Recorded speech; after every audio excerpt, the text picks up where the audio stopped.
rules and tips you should know. Rule number 1, permission to tow. Towing services need permission to tow from private property and must post signs with telephone numbers saying that the trespassing vehicles will be removed. If your vehicle is missing, look for a sign and call the number. Rule number 2, communication. As soon as your vehicle is delivered to the local towing facility, towing services must notify local law enforcement within a 30-minute time frame, and they must return calls from vehicle owners within 1 hour. Helpful tip number 1. Law enforcement can help motorists determine if their vehicle has been towed. If you don't see a posted sign, call the authorities on the non-emergency line. Rule number 3, retrieving your vehicle during a tow. Most people are unaware that you could still retrieve your vehicle while connected to the tow truck. For a drop fee of no more than half the towing rate, the tow truck operator must release the vehicle to its owner. When it comes to payment, tow truck drivers must accept the following: debit, cash, cashier's check, or money order. Rule number 4, personal property. If the owner is unable to pay the drop fee and their vehicle is in the hands of the towing company, owners still have the right to retrieve personal property from their vehicle. Helpful tip number 2. Having a registration and title in your name will make it easier to recover your vehicle. Tow companies will not hand over the vehicle if you are not the registered owner, unless you have an original notarized affidavit signed by the registered vehicle owner. Remember, Hillsborough County is here to help you. For complete, detailed information on towing rules and regulations, please visit us at hcflgov.net/consumer protection or give us a call at 813-635-8316.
Welcome to a meeting of your Planning Commission, the official local planning agency for the cities of Tampa, Temple Terrace, Plant City, and unincorporated Hillsborough County. The Planning Commission provides innovative leadership and long-range vision that contributes to the creation of a thriving, prosperous community that offers opportunity, fairness, and choice in how we live, move, learn, work, and play. For more information about the Planning Commission, please call 813-272-5940. Follow us on social media or visit our website at planhillsborough.org.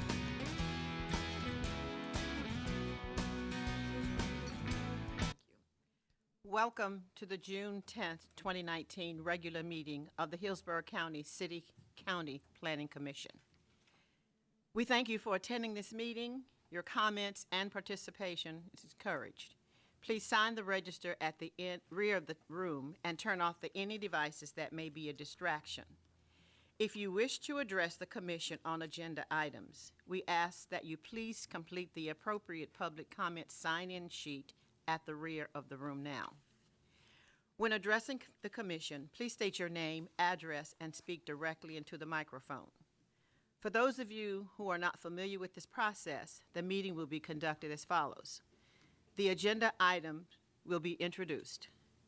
Staff will give their presentation with a 15-minute time limit. The applicant will be given the opportunity to make a presentation with a 15-minute time limit.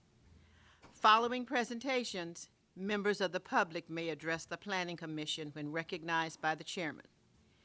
Public comment will be heard for 3 minutes per person. The applicant will be afforded 3-minute period for rebuttal or response. Planning commissioners will ask questions. Public comment will be closed. Then upon a motion, a second, and discussion, a vote will be taken. With that introduction, I will ask Commissioner Dix to lead us in the prayer and the Pledge of Allegiance.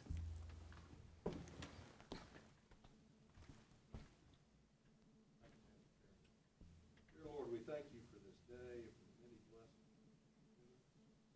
We ask you to help us today and strive to make wise decisions. Greater. Thankful for living in this country. Cover our men and women who take care of us all. The world. In your name we pray.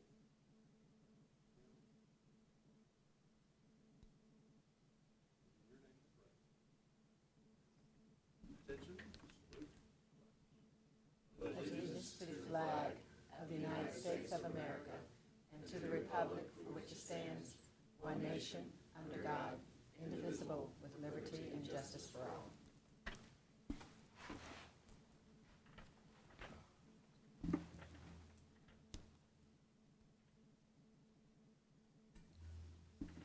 Roll call, please. Good afternoon, Board. Powell? Here. Dix? Here. Green? Present. Joseph? Here. Kress? Here. Marino? Here. Willman? Here. Thrower? Wilds? Here. Dickerson? Rodriguez? Doughty? Here. Thank you. You have a quorum. The next item is approval of the minutes for the following meetings: April 8th, 2019, May 13th, 2019. Second. Motion has been made to approve and second for the minutes. All those in favor of the motion, let it be known by the sign of aye. Aye. Motion is carried.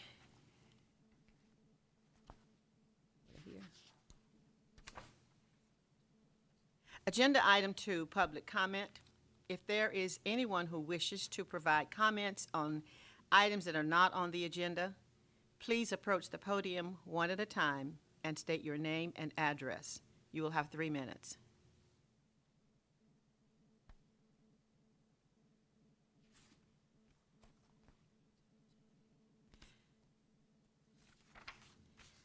Now we're on agenda item number 3.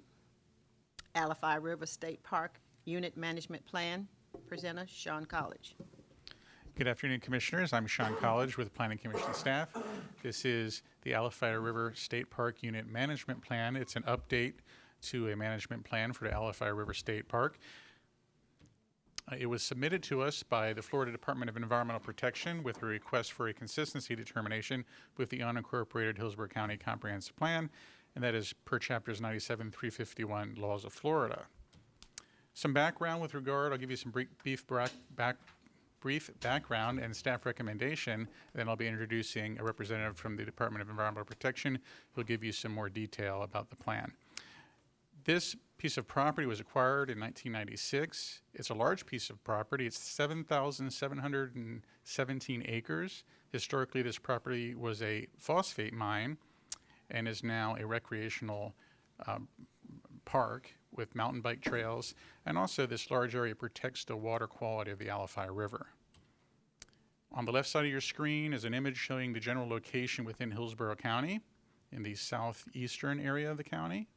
On your right is a more zoomed in aerial of the property in question, which is the Alafia River State Park Management, or Alafia River State Park, that is.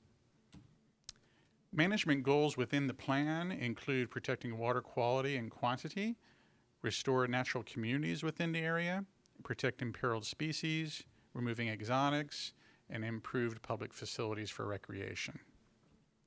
Considerations with regard to consistency between this management plan and Hillsborough County Comprehensive Plan, we're looking at things like conserving and improving natural areas. These are both goals of both the comprehensive plan and this management plan, as well as water quality and quantity are both consistent goals with regard to the two plans. Public access and public facilities are also congruent with regard to the management plan and the comprehensive plan. So with those considerations, staff would recommend that you find the management plan consistent with the Hillsborough County Comprehensive Plan.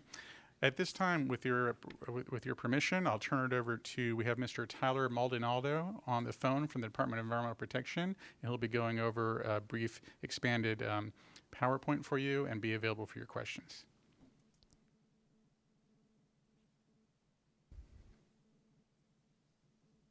Go ahead. Okay, Tyler, are you with us? You might have to unmute yourself if you are with us.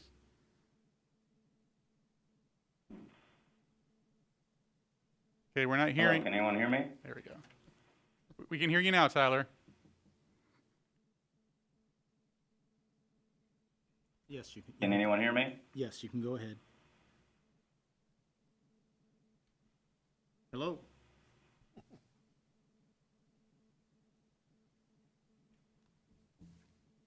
Tyler, are you hearing us? Hello? Hello? I think I'm on mute. Yeah, Are you, no. You should be able to hear us. Tyler? Yes, I think you guys are muted me. Okay, we can hear you. Okay, you can hear me? Yes, go right ahead. Perfect. I can't hear anything on my end. Okay, I'll relay it. You can go ahead and do your presentation. I'll relay anything to you. Okay, perfect. Hi, everyone. Sorry about that. My name's Tyler Maldonado. I'm with the Florida Department of Environmental Protection in the Division of Recreation and Parks, Office of Park Planning. I'm going to give a brief presentation on the Alafia River State Park Unit Management Plan update, and I'll be available for questions afterward. Can you go to the next slide, please?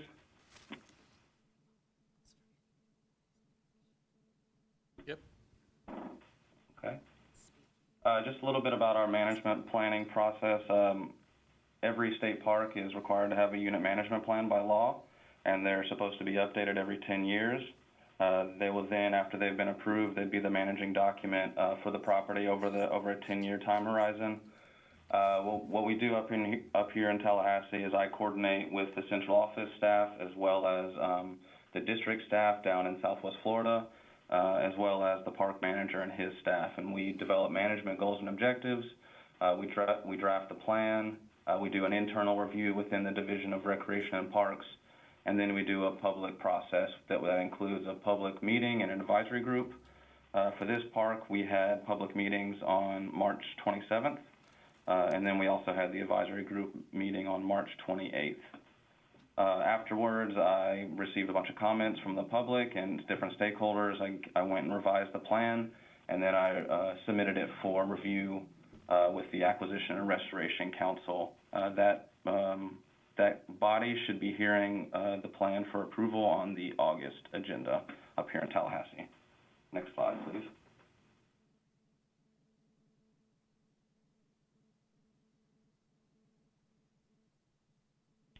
So this is a little bit of the information that Sean already supplied. It was acquired by the state in 1996. It was then leased by the Board of Trustees to the Division of Recreation and Parks in 1998. The total acreage is 7,700 acres. That is the current acreage. Back in 2017, there was about 1,200 acres that were amended to the park boundary, making it that 7,700. Some of the significant features, as Sean said, it's a former phosphate mine, so there's extensive habitat restoration efforts going on the property. There's also the south prong of the Alafia River that runs sort of bisecting the property. And given its historic use, the terrain is really well suited for mountain biking trails, and in fact, this park is one of the premier destinations in the state for mountain biking. We have people from all over the state and all over the country coming to this park to use the mountain biking trails. And then some of the more previous uses were equestrian, so we have a campground that's geared towards equestrian camping. The sites are big enough to accommodate equestrian trailers, and then also regular RVs can use those sites as well. Next slide. This is an attendance analysis for the park. It's showing 3 other parks in the general area, so Little Manatee River, Hillsborough River, and then also Lake Manatee. From left to right, it's the last 10 fiscal years, so you can kind of see for Hillsborough River, we've seen an uptick in attendance, but then you compare that to Hillsborough River, and it's about half the attendance that Hillsborough gets. The 5 parks you see there on the right are the top 5 most visited state parks in Southwest Florida. District 4, that district extends from up in Hernando County down to Collier County. It consists of about 36 parks, so you see the attendance there. Honeymoon Island is by far the most popular park. It's actually the most popular park in the state system. And then you see how Alafia River, the attendance there compares to some of the more popular parks in your part of the state. Next slide. Okay, so this is showing the natural resources and the land covers for the property itself. You can see the top two land covers are spoil area and invasive exotic monoculture. Those are altered land covers, and those are the type of areas on the property that we'd be looking to restore through that extensive restoration.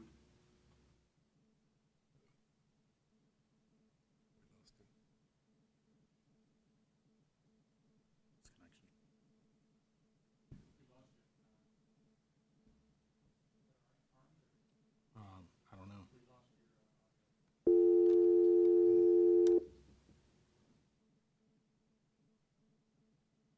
You have his number?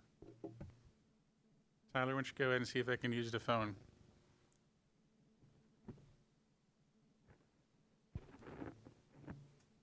Tyler? Yes. Go ahead. Continue. Can you hear me? Go ahead, try it one more time.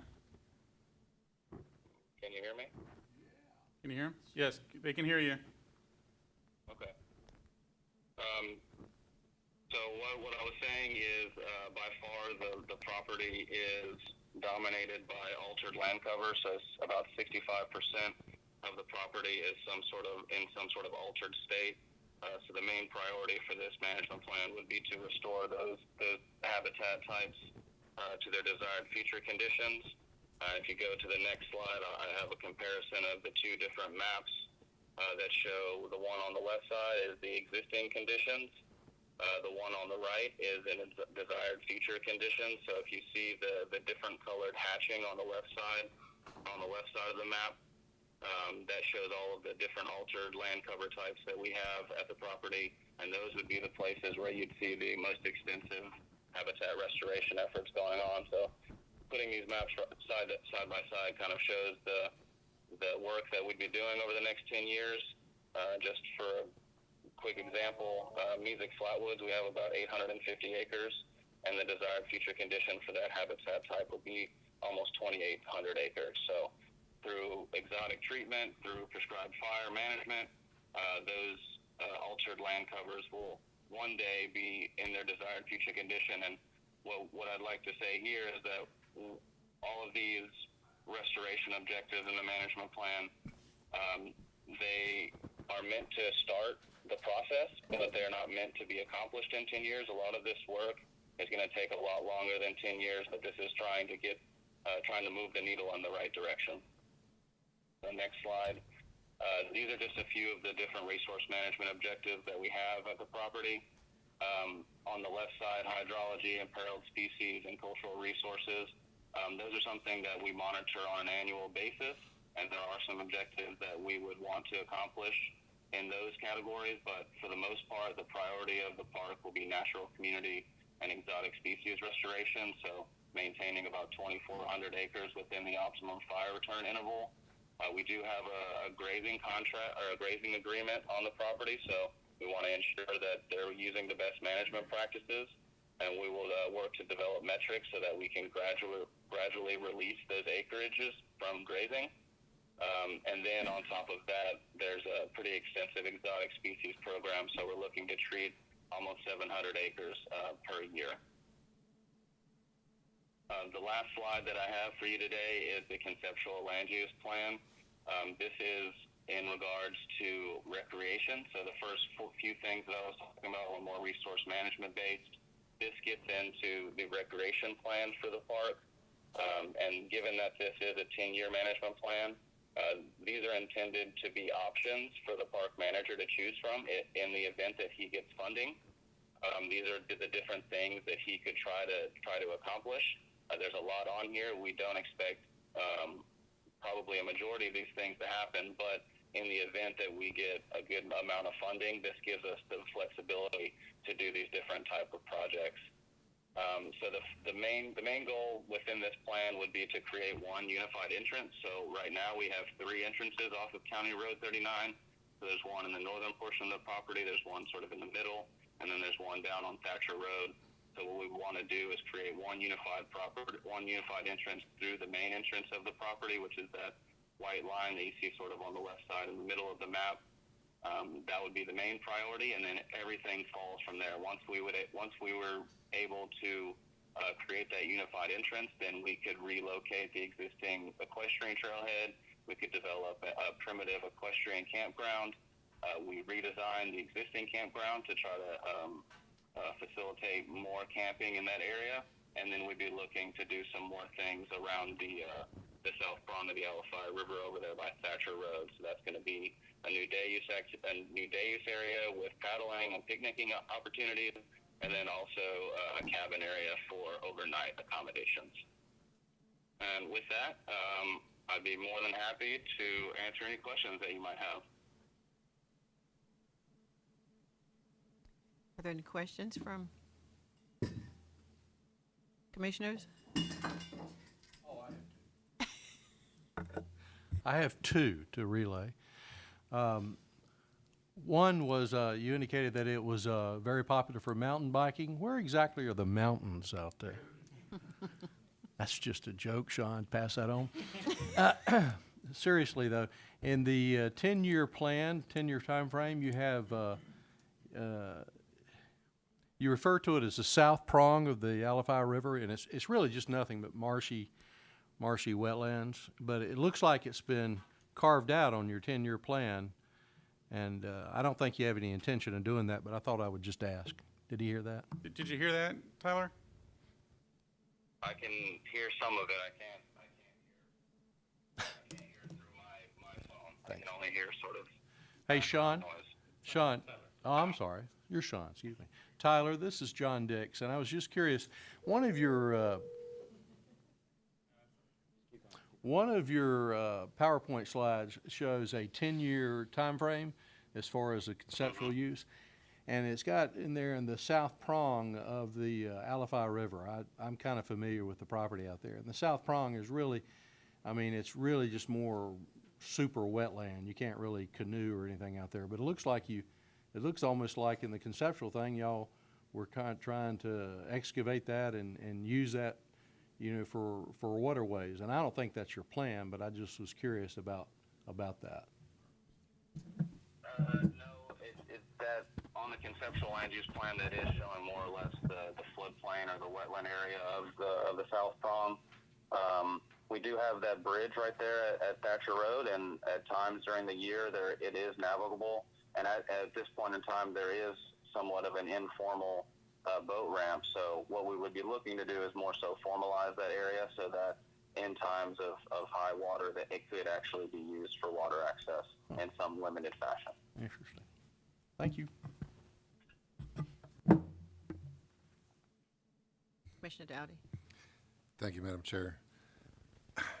Hi, Tyler. This is Commissioner Dowdy. I have, I guess it's more of a comment than a question, but there is a little bit of a question in there. I wish you luck in your implementation of treating the exotic plant species. If you've got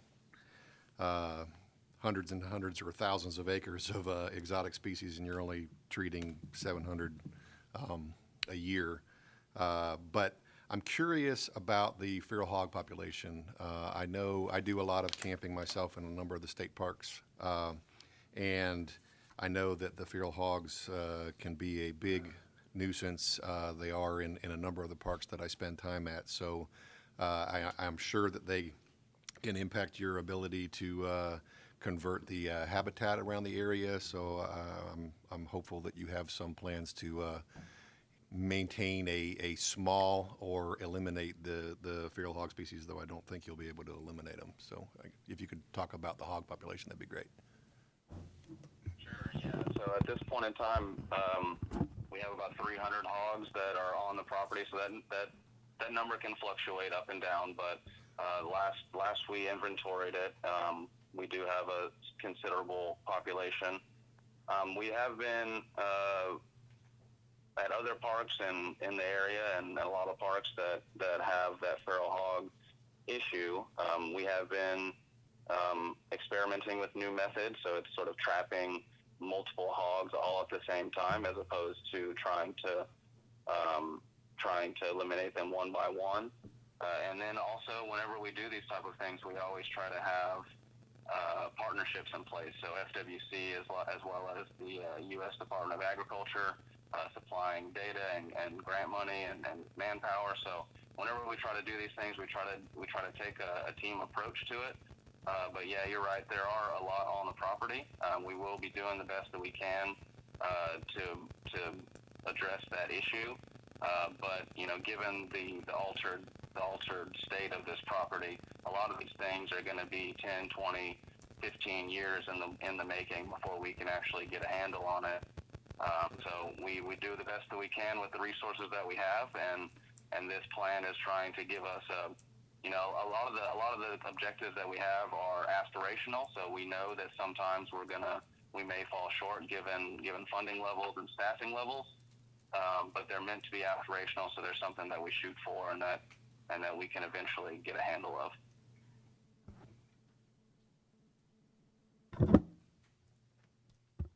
Any other comments from commissioners?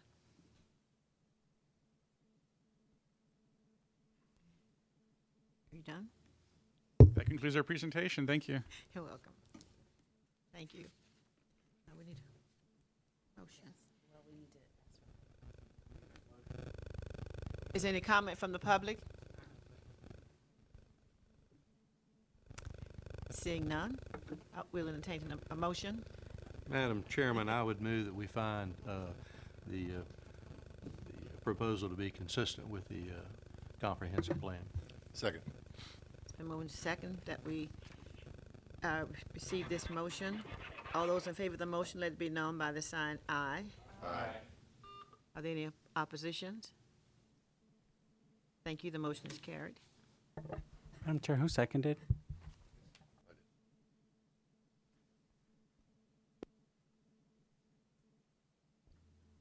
Ready? We're moving now to action item 4, Port Tampa Bay permit number 19013. Mr. College. Once again, Sean College, Planning Commission staff. There'll be less technology with this presentation. This is Port Tampa Bay permit number 19-013 for the Bahia Beach renourishment. This is a review for consistency with the Hillsborough County Comprehensive Plan. This application was transmitted to us by Port Tampa Bay with a request for a consistency determination, and is per chapters 95-488 and 97-351 laws of Florida. The general location, this is commonly called the Bahia Beach area. It is in the south part of the county. That is the Little Manatee River, the mouth of the Little Manatee River you see on your screen now, and this area is just to the north of the mouth of the Little Manatee River. This is a zoomed-in aerial of the project site. It is a soft, natural shoreline on Tampa Bay. Existing conditions at this site, it is about 1,160 linear feet of natural shoreline. It has not been hardened. It has been heavily eroded due to Hurricane Irma. It's estimated approximately 35 to 40 feet of shoreline has been lost during the erosion event of the hurricane. And that is the subject of the permit. What is being proposed is that this beach be renourished with new sand material. It's estimated it would apply about 1,034 cubic yards of material above the mean high water line and about 861 cubic yards of material below the mean high water line to restore this beach area. Considerations for consistency with the Hillsborough County Comprehensive Plan, that this is an existing natural shoreline. It is not a hardened shoreline. It has been heavily eroded due to this hurricane event. There would be no impacts to natural resources associated with the renourishment, and it would allow for the continued use of this natural resource and recreational resource. And those considerations are reflected in the Hillsborough County Comprehensive Plan and in your packet. With that, staff would recommend that you issue the resolution in your packet, a resolution of consistency with the Hillsborough County Comprehensive Plan, and that concludes my presentation. Thank you. Is there any comment from the public? Comments from commissioners? Commissioner Green? Thank you, Madam Chairman. Sean, I have a question. This is a private beach, right?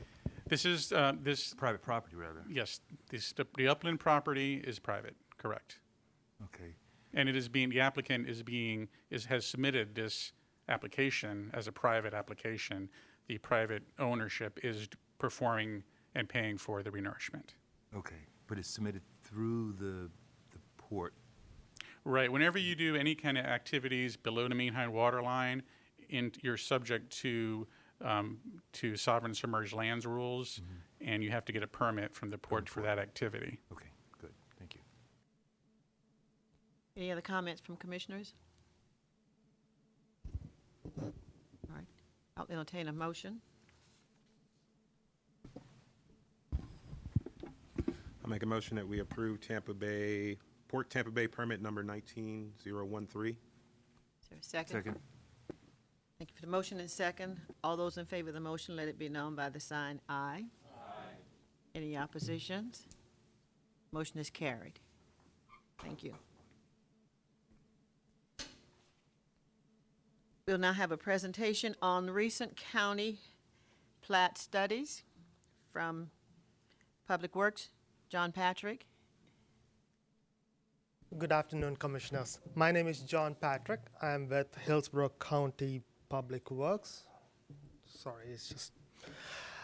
I'm here to thank you for the invitation to come before you guys to talk about our recent plat study.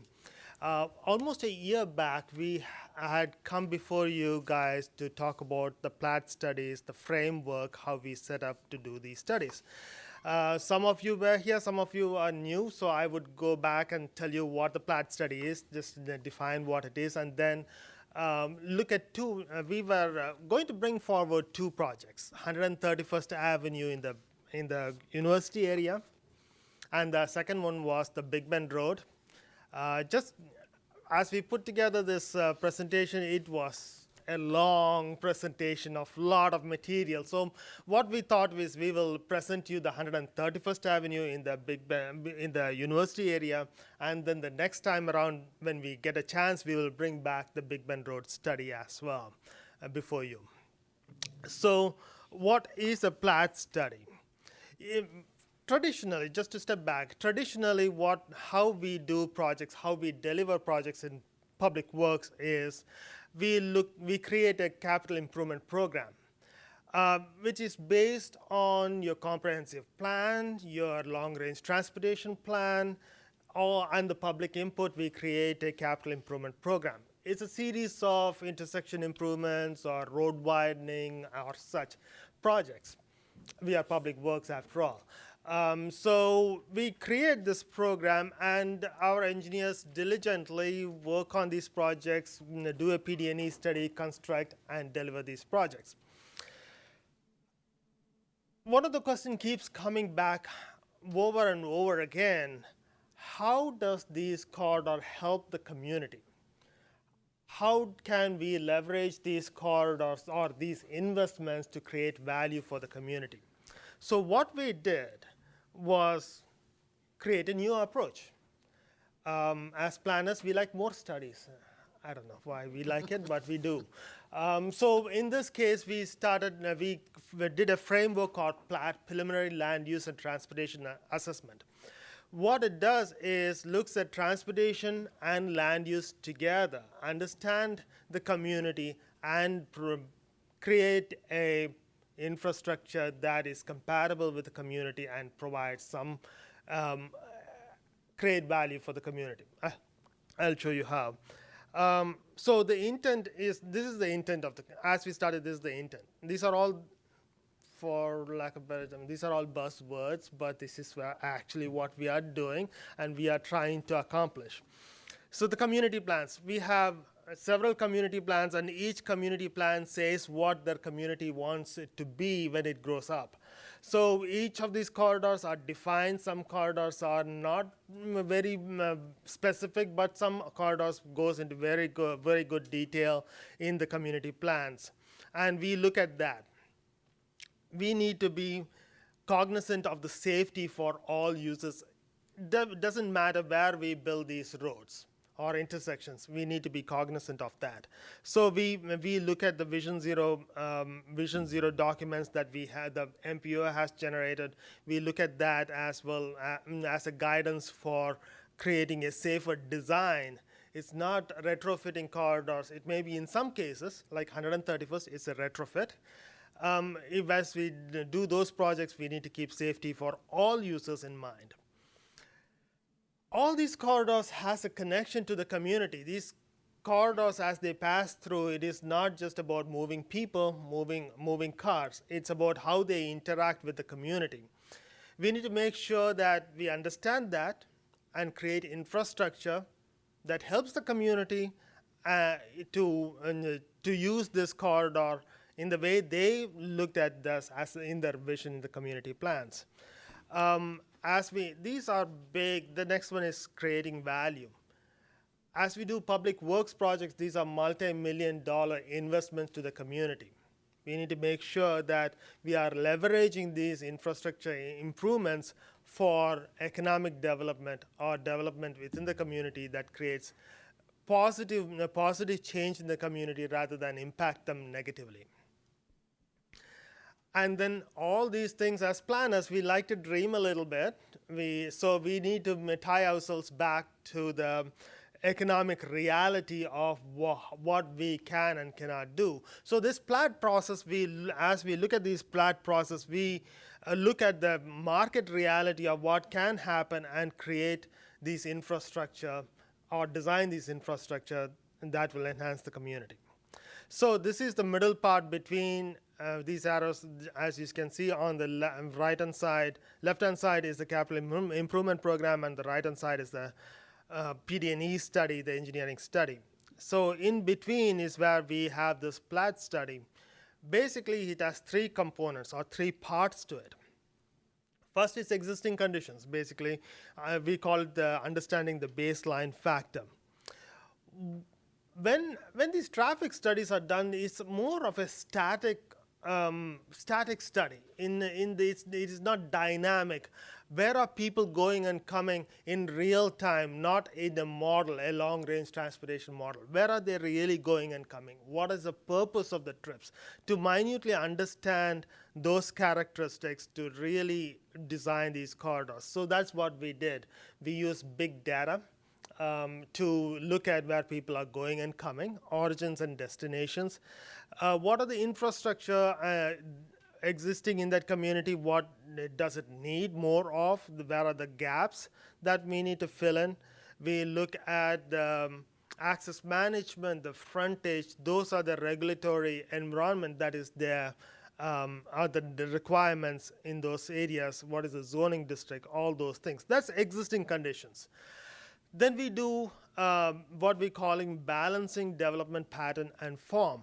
In this, we create a scenario of land uses, looking at what market can bear in those areas, and looking at and creating a balanced in the land use scenario in that area. So we put these together. We know what is the existing conditions, what people are using this corridor for. We know what's the land use and development pattern in that area. We put together these two together to create a solution that is improved infrastructure, that we call it as identify improved infrastructure. That infrastructure that provides a better growth scenario for this area. So it's all based on understanding the market and the travel pattern in that area. That is what we are trying to do in this Plat process. So here is what, if you do it correctly, this is what the outcome of this we want it to be. Taking a corridor, we link the market, we link the modes, and we link the travel pattern to create an urban form. What do I mean by that? Here is a roadway project. It's an enhancement roadway projects. As we do this, we just not do this project as in isolation, but look at what is the possibility of that corridor that can be based on your community plan. This is in a very ideal scenario. This is way up almost pie in the sky. These kind of patterns rarely happen in corridors, but these are possibilities that can happen. These are options. If done correctly, we can do it. The project that we are going to show you, 131st Avenue, is an ideal condition for redevelopment. Every plan that we have looked at around 20 plans in this area. All point to a possibility for redevelopment and potential for redevelopment in that area. So I have here with me Matt Lewis, who is the project manager on 131st Avenue. He will walk you through the project, how we use this land use pattern, the land use assessment tool to come up with this framework, to come up with a scenario of transportation improvement. Thank you, John Patrick. Matt Lewis. I'm with, I believe we're called Infrastructure and Growth Planning or Capital Facilities Planning. We just reorganized. I haven't really caught up with that memo yet. So, as JP had mentioned, this process looks at an area and says, okay, what is it going to be in the future? When this area grows up, when you add in the market, when you add in the community plans, when you add in the way people use that road, how is it going to evolve? Well, we started with a 2014 study conducted by the Planning Commission and one of their consultants that looked at mixed use and strip commercial areas.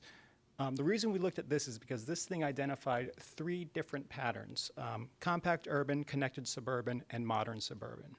Now, the way to think about these patterns is not in terms of the buildings, because when we do these studies, we're looking at the street network, and we're asking, if you want this to redevelop, why hasn't it redeveloped, or why is it redeveloping so well?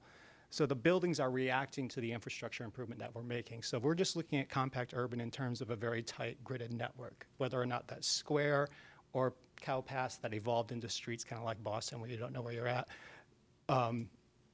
Is not the important thing. Is that there's a tight gridded network that people can use to walk around. Connected suburban, think of this as the neighborhoods that developed in the area post-World War II. You had the introduction of the automobile. It was not yet everywhere. And so you had a population that could drive, but usually needed to walk. And so the neighborhoods were a lot more walkable, but they still accounted for this new transportation device. And so what you had were really larger block sizes, The commercial parts of these areas were either up to the street or kind of a streetcar-like setback with parking in the front. But there was generally good connectivity from a pedestrian perspective from neighborhoods to commercial areas. And then if you think of a modern suburban area, think of an area where everything's developed in pods. You have a pod for the Best Buy and neighborhood Walmart. You have a pod for the townhomes. You have a pod for the residential area. These types of developments really rely on the arterial and collector network to move about. So when we look at 131st Avenue, first of all, the good thing about addressing this body is that you already know where it is. I don't have to get into that. But starting at the Nebraska and 131st Avenue intersection on the west side, the way this thing is set out is there's something that doesn't exist in that study, and that's industrial. And there's a reason that doesn't exist in that study is because they weren't studying that. But that land use on that edge is really industrial. As it moves to the east, you see the introduction of more of a connected suburban pattern on 131st Avenue. As you get towards 19th Street and then to 22nd Street, you see something that's evolving from that connected suburban pattern to a more of a compact urban pattern. And as you move towards the USF gates, what you have is the VA hospital, and you see something else that they hadn't studied in that, and that's an institutional campus style thing. Giant hospitals, universities, hard to classify unless they're really old. So as John Patrick mentioned, we looked at close to 24 plans in this. This is a smattering of the plans that we looked at. The UACDC Neighborhood Transformation Strategy was a great source of information. But generally what these things said is that they want a mixed-use environment connected by main streets, boulevards, and pedestrian links. It was looking for a compact urban development form to happen in the university area.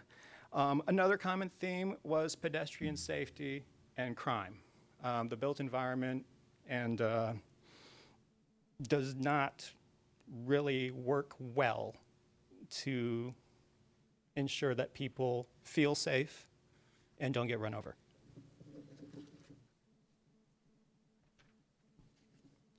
So when we looked at the travel patterns, a few striking things that we found is that half the people that use this corridor intend to use this corridor. That means that you don't have people cutting through it, using it as a way to get to somewhere else. When you look at it as on a map, you can see that it doesn't really go anywhere, so that makes perfect sense. This is not a regional road, it's very much a local road. And then when we looked at the people using this corridor, 30% of the trips coming to this road are less than 2 miles in length. That means that those people that are currently using cars to come through this area could easily be taking that trip through public transportation, walking, or biking if the environment were able to support that. So all this points to we don't need a 4-lane road. What we need is a local road that supports multiple modes of transportation. So looking at the market, jobs housing balance affects travel patterns. What you have in the university area, if you look at the figure right here that I'm swirling around with a pointer, every day the population in this area gets recycled. 20,000 people come there to work. The 11,000 people that live there go somewhere else to work. And only 949 people live and work in that area. So what looks like a pretty good jobs housing balance is actually almost a perfectly imperfect jobs housing balance in the area. So what is that pointing to, though? A couple things going on with the market in this area that we can take advantage of. One is the continued expansion of the VA hospital. They have approval for another 200 and something bed wing to go in. They have land to bring in more properties as they consolidate their operation on that area. And they're part of a larger medical district that includes Florida Hospital, Moffitt, all the USF area hospitals. And also the redevelopment of the current University Mall into the Uptown District. This will result in some number of square feet of new employment uses. What this all means is that there's a lot more jobs coming into this area, and that means that these new people might need some market rate housing. So what we're looking at really for the 131st area's uses is market rate housing and taking advantage of that new job growth.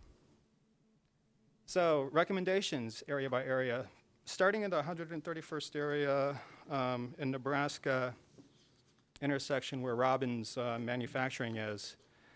What you're seeing there is an existing healthy industrial use. With the mall redevelopment, a site of that size, it's not likely to be coming in for another redevelopment unless something major happens in the area. It'd take a big event for that thing to come in.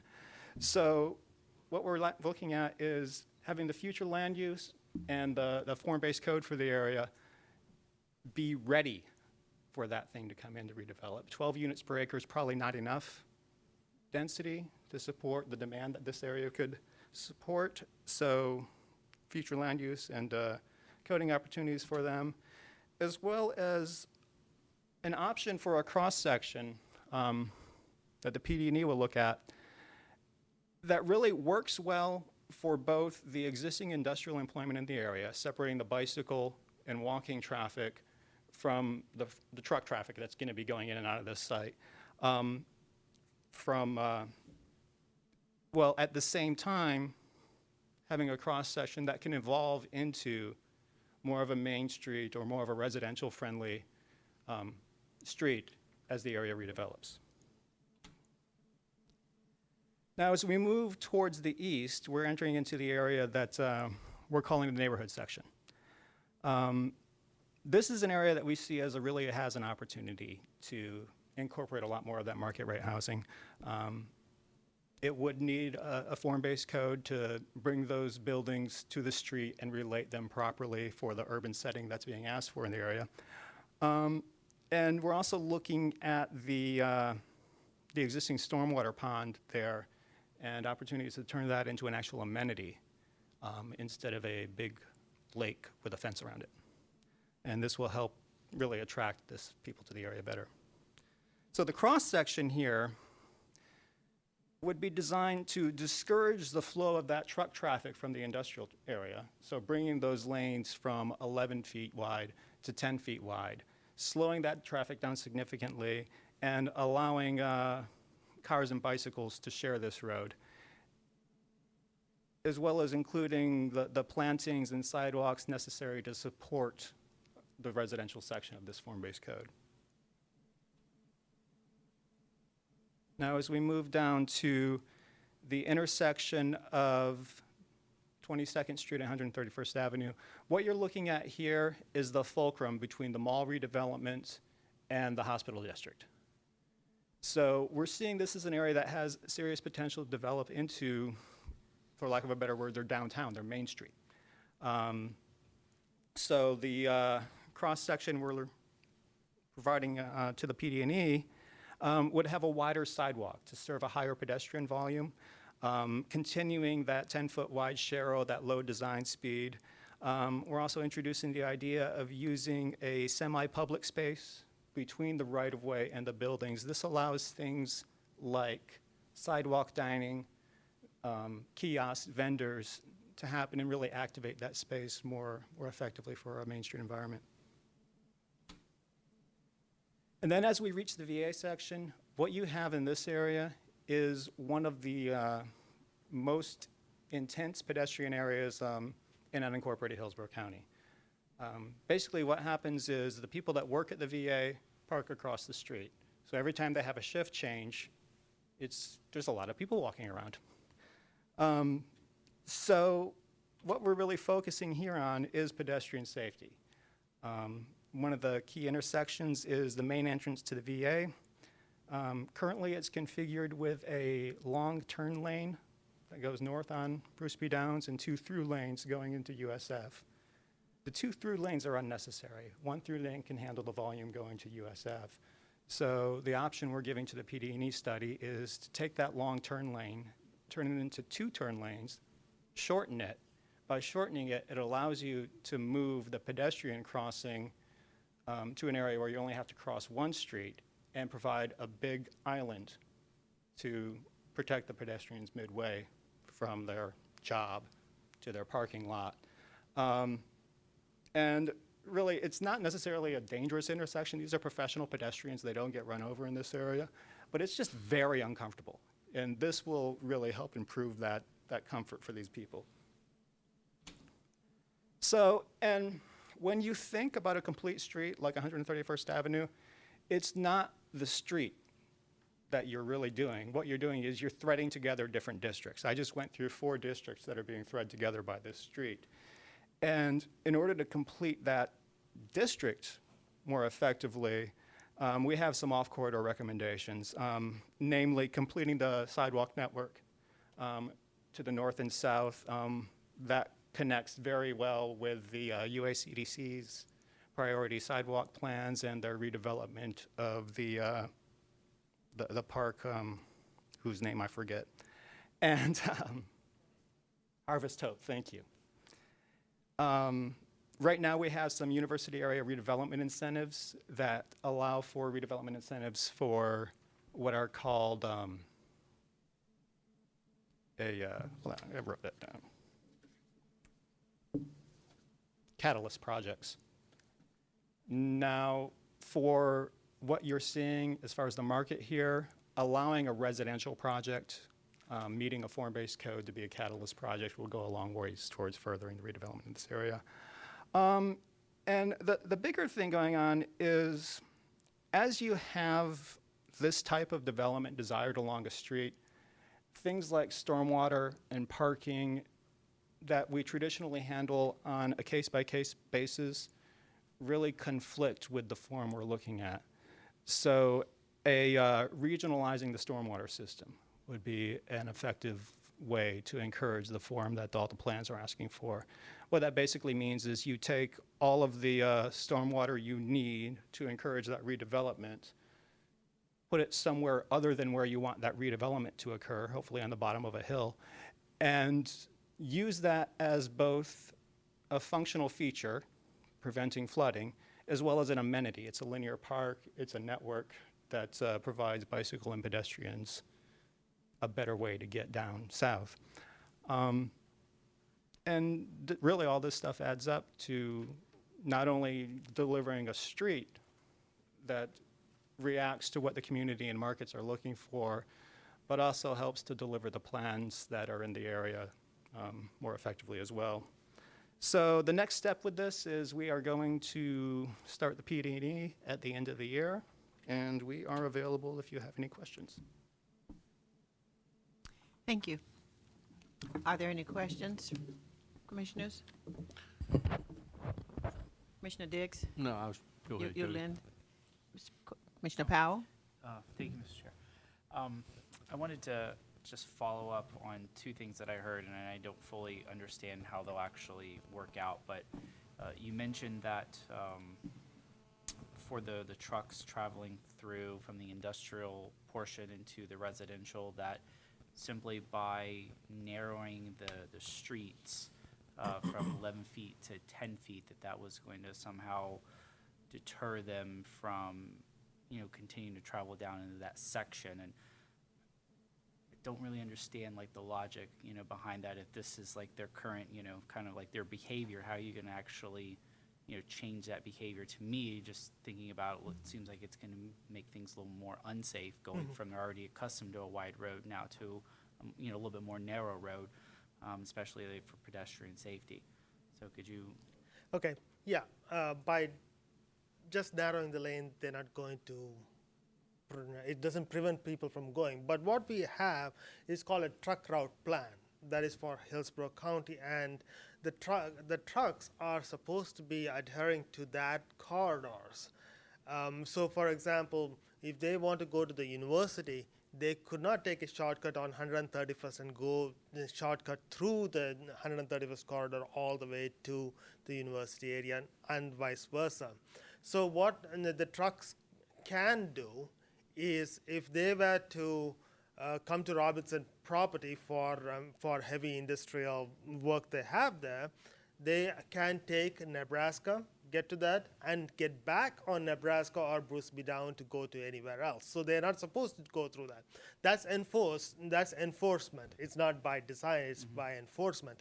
That is a tool that's been on the books for many, many years now, and for most people adhere to that. It's not by design, so it's not just the design that prevents people from going. Okay, and that was going to be my next question is, it seems to me enforcement would be a better idea Yes. than just simply, Yes. narrowing of roads. Okay, thank you. Thank you. And then I have one other question, if you don't mind. You mentioned narrowing the roads, taking it from a two-lane road into a one-lane road going into USF. I have to do a lot of business over there, and definitely during the times where students are trying to get in for, classes and things like that, the current structure for all the roads over there, when things are, going to, especially letting out, but even leading up to that, it's a nightmare, like getting into there. So going from 2 lanes all of a sudden, which, would allow for a little bit more traffic to get into there now to 1, seems like that's going to create a bottleneck. So it's one of we looked at a very high level traffic study to look at how many people are using that 2 through lanes to go straight, and how many people are going north, making that left turn, and there's 1 right turn. We're going to have the right turn as such. If you look at the turn lane that goes north, left turn that goes north, it's a very long left turn. It's for a reason it is such a long left turn, because there's a lot of people making that left going north. And based on traffic signal timing, we are not able to accommodate everybody moving in one cycle to flush that traffic out. So that's one. So the dual left turns will help in that way, clear out the traffic going northbound. We also looked at the number of people that's going through. If you're able to flush out the left turn faster, you give them more time on the through lane. So it's based on traffic study. That's an option for us to consider the PD&E study, where they will do detailed traffic analysis for the entire corridor and look at if it is feasible. But that's the most ideal situation. I hear you about traffic congestion. It's all over university area. It's a gridlock at some times of the day. Yes, we understand that. This is a recommendation. It's a concept that we are asking our engineers to look at. Okay. This will be an ideal situation. Commissioner Green? Thank you, Madam Chairman. I have a question about the width of the right-of-way along 131st Street. Is it consistent 64 feet? Matt, is that? Yes, generally speaking, the right-of-ways we're looking at are 64 feet, with the exception of, as you approach the VA hospital, the existing right-of-way gives us a lot more room to bring those turn movements through. Okay. The reason I asked about the right-of-way width is because in your several of your proposed right-of-way renderings, you start with a bike lane at the western end of 131st, then you lose it midway, and then you regain it closer you get towards Bruce B. Downs. And is that because you're envisioning a certain type of development that you need on-street parking there? Partially, yes. The on-street parking does a lot more to calm the traffic for the type of development you're looking at in those sections. And also, the bike lane is far more effective separated when you have more dangerous traffic interacting with the bike lane. So that'll be the higher speed, higher volume traffics that you see at the VA section, as well as the truck traffic that you see entering and exiting the Robbins manufacturing facilities. As you get towards the more pedestrian and Main Street type of areas, what you have is slow-moving, small car traffic. And a bike lane is less effective as a share would be in that type of situation. Okay. I think this is good to take a look at this street. I've often wondered about it myself, since I do spend quite a bit of time these days at the VA hospital, as well as USF. But I have to ask you about you also, in your renderings, are suggesting certain types of buildings, and I'm wondering where the land use aspect comes in, because 131st, it seems like for the most part, you have, as you're going west, let's say, you have some large parcels fronting on 131st Street, that is large frontage, that would lend themselves to larger apartment complexes, that is redeveloping some of the older existing ones. So I'm wondering if you're envisioning mostly, if not exclusively, residential development happening along 131st Street, because as you know, Fletcher, which is just 2 blocks away, is where most people in this neighborhood do walk and occasionally try to cross Fletcher Avenue. And of course, Fletcher has most of the commercial services that people who live in this neighborhood are trying to access. So I'm wondering if your study might not somehow bring those connections up to Fletcher into this study, because I'm thinking 131st Street, it can't function as a main street by itself. It can function as a heavily populated residential street, but it won't replace the commercial activity along Fletcher. So I think you have to sort of look at both sort of simultaneously to see how they work in tandem with each other in that respect. I'm sorry, go ahead.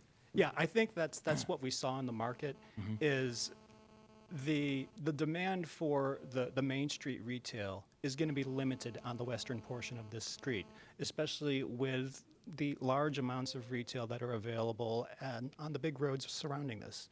You have the shopping centers on Fletcher, you still have the mall, and you still have the retail on Fowler. And it's just not a regional location. It's just not going to attract those big things. So what we're seeing is that would be far more likely to be a residential redevelopment than a mixed use or a retail redevelopment. That said, the area at 22nd and 131st Street, where you're intersecting the future mall redevelopment employment and long-term potential for VA employment, could be an area that could capture more of a neighborhood scale Main Street type of use. Yeah. And you do have a few there now. Right. At least one corner I know is commercial. But I guess that's my point. You know, for the most part, people in this neighborhood are not moving east-west so much. They're moving north-south. People on foot, that is. Right. Okay. And you didn't highlight this one anchor retail facility, which is Walmart, which is just adjacent to the, as you well know, the bus transfer center. Okay. And again, that's also, you know, suggesting more north-south movement, crossing 131st as well as Fletcher for a good portion of its length. So that's I'm smiling because it's one of the things we cut out for time.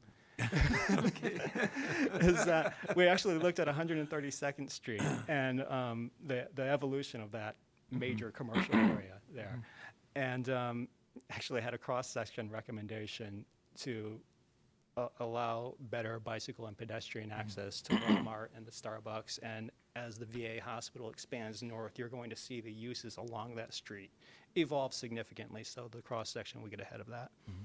Now, of course, we can talk about, speculate on the future, but if this corridor does develop with a lot more residential development, of course, and we know it's going to be a lot of student housing, okay, maybe more market rate apartments or whatever, maybe that will foster a lot more movement east-west towards the university, let's say. But for the time being, I'm looking at your diagram here. I see those lines of movement for the most part going north-south. So, okay, thank you.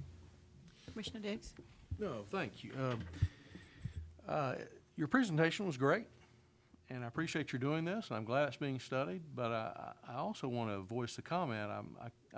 I feel like I'm tagging along with Commissioner Powell in calling me skeptical. You're doing things that I'm afraid if all this happens 10 years from now, we're going to see another presentation about all the problems in that area, because you know you're going from 4 lanes to 2 lanes, so that creates more congestion. And then you take the 2 lanes and you go from 11 feet to 10 feet, which gives people even less opportunity to make any slight errors in judgment when they're driving against each other, particularly as they're texting on their phone. And then beside those smaller lanes, you have unprotected bike lanes, which means that the people that are taking the biking are not going to be protected, because all you've really done by the graphics are kind of slapping some paint on the pavement and calling it a bike lane.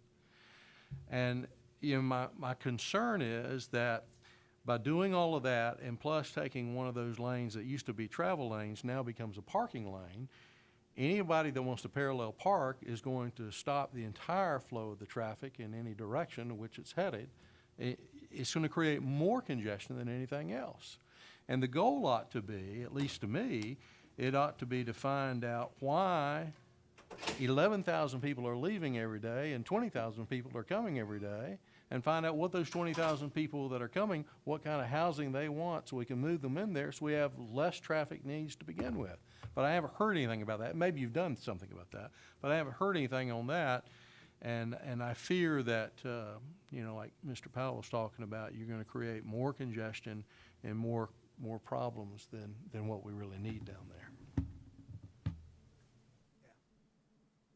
So just to address one thing, which I think I probably led you to believe that it was a 4-lane road. Right now, it's not. It's a 2-lane road. What I was alluding to is that there's nothing in the information we've studied that would indicate this needs to be a 4-lane road. It's not handling regional traffic, it's handling local traffic. And so the improvements we're recommending are to really facilitate handling of local traffic more effectively. On the second part of your question about what are we doing about those 20,000 people, there is another effort that's ongoing that was presented to the board last week, was looking at a CRA redevelopment kind of project in the university area. It's a innovation place area itself to address exactly those issues of housing and people coming in and out. That's exactly it. That's an effort that's ongoing. Commissioner Marino? Thank you. The thing that stood out to me off of the University Area Transfer Center right next to the VA, and at the other end you have Nebraska Corridor, which is Metro Rapid, and even potentially maybe the CSX line. On this graphic here, you identify the green space, but it doesn't seem it's identifying the potential of transit-oriented development. Was there any consideration, and I'll try to word this so it applies to the other sites you're looking at, has there been any consideration in your work to examine where can there either be sort of ready-made transit-oriented development or particular nodes where there could be a successful multi-use development similar to kind of what you showed on those first few slides, where you can move the development towards the road, you can have multi-level. How much have you looked at that, sort of the getting the transit-oriented development there before the transit is there? Okay, to start with the transit-oriented development question, that is really what the compact urban development pattern is TOD is a concept that's applied to a large site to say, how do you build compact urban into this large site so that the transportation, the buses, the trains, the pedestrians, and the land use can all work together to create an environment that's nice and happy for everybody. But this area is already fairly well parcelized. There are a few large sites that could develop into either that compact urban development form or a connected suburban, which is why we're recommending a form-based code for the area to ensure that the compact urban form is delivered. And there was a background study we looked at. Let's see if I can bring this.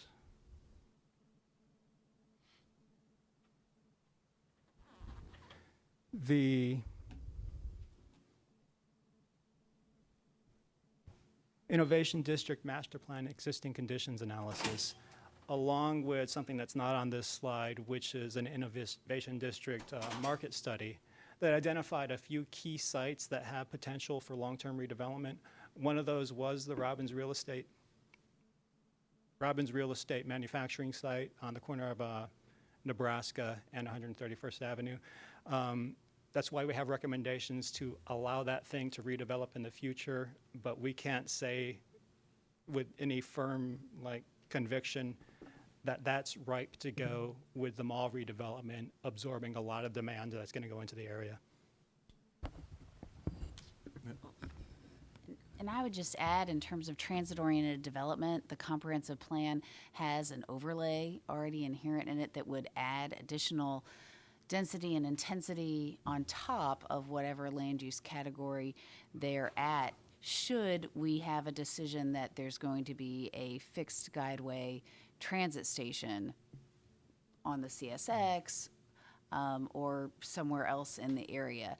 I think the challenge is we haven't had that decision yet about where these lines will be.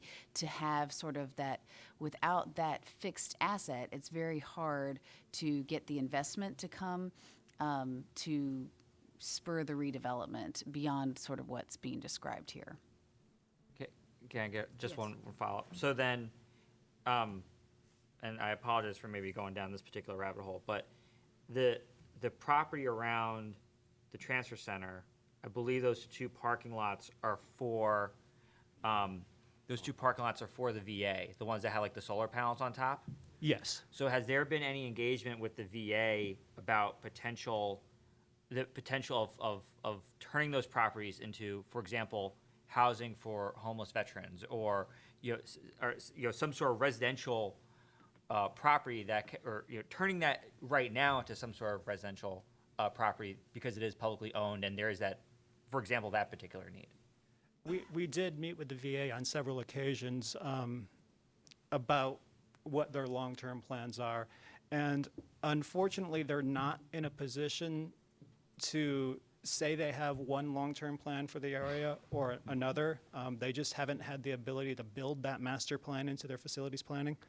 But they did relay that ultimately they would like to be able to concentrate as many of their geographically disparate facilities as possible into the area, which may or may not include that type of use. Yeah, thank you. Mm-hmm. Commissioner Kress? Thanks. So I just wanted to say thank you, and this is amazing.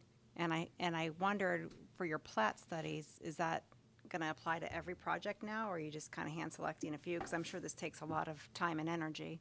Yes, it does. So, and a big bill after the end of the study too.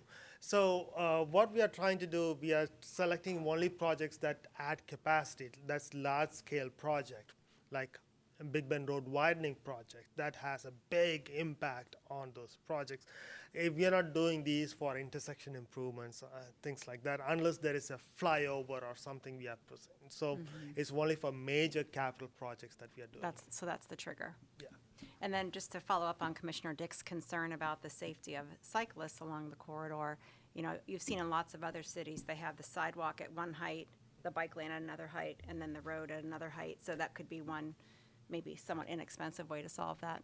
Maybe we have to come back again. There is another initiative that we are doing, revamping our technical manual itself to include such cross sections that has not been implemented in Florida. Just keeps getting better. Yeah. Thank you. Commissioner Green? Thank you, Madam Chairman. Just one last point.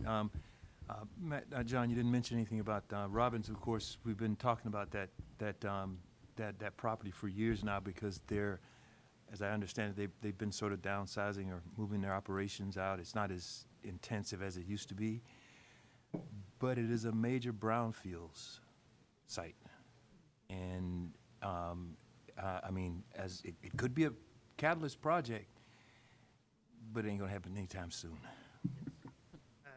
And even if it is not a brownfield project, because of the massive mall redevelopment project, it sucks the market capacity to that area, leaving very little of non-residential possibility in that area. So the market that is really hot in that area is residential. There is built-up, pent-up demand for residential, especially student housing in that area. We need to figure out how we break that open. Fixed guide, somebody brought up fixed guideway transit. That is a possibility to break that open. But yes, there is environmental challenges in that property.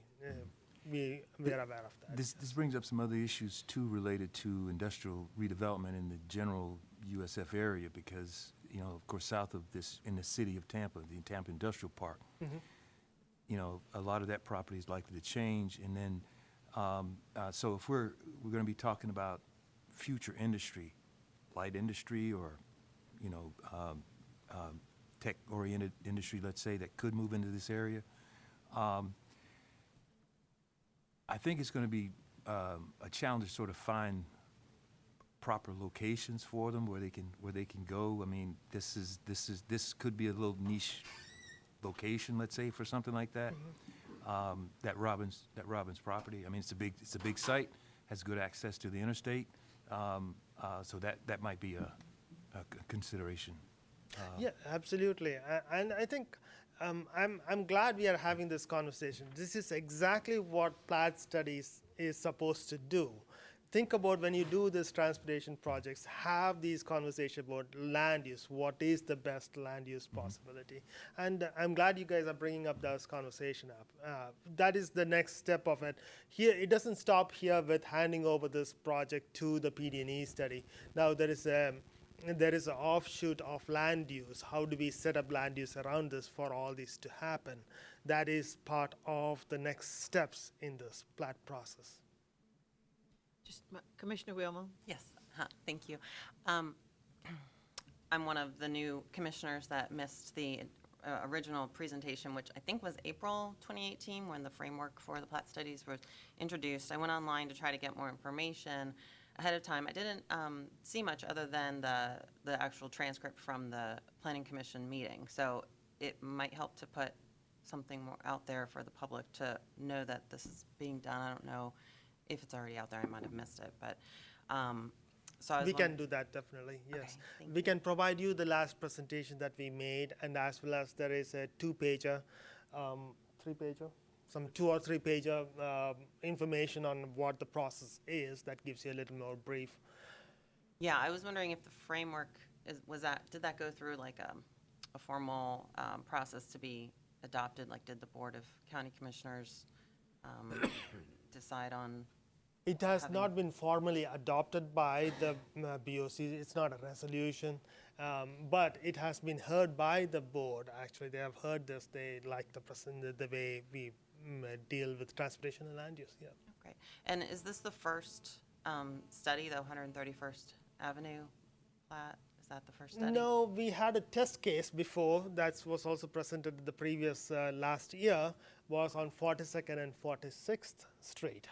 But is this a formal, so it looks like these might be formal recommendations. Will these be presented to the board? Will there be an opportunity for the public to review and provide input on this specific study?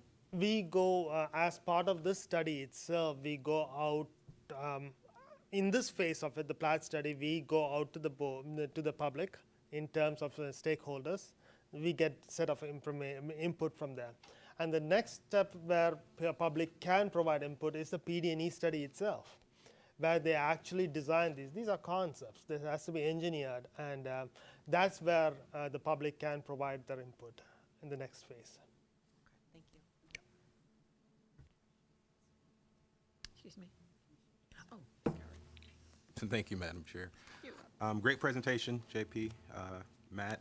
I have a question. We were talking about market-driven solutions, and there's a lot of data, talked about population data and real-time data, information on where people are coming from, how many people work there, how many people leave there to go to work. I'm assuming that information is census data that you're looking at? No? What was that information? Census is part of the data. We also have, if you have a cell phone, you are being tracked. You know where they are going. Surprise, surprise, yeah, really. So you are so there are firms that collect this data from not only from your cell phone company, but also from Google and other places where they actually have tracks GPS, as well as Amazon and other apps that we use also gathers this data. And actually there are firms that concentrate on just gathering this information and providing us. It's called a Streetlight. Right, right. So the area that you're gathering this data in is a very granular area, then you're Yes. saying, right? So the populations that we're speaking of are actually the populations that live along this corridor. Absolutely, yes. Okay.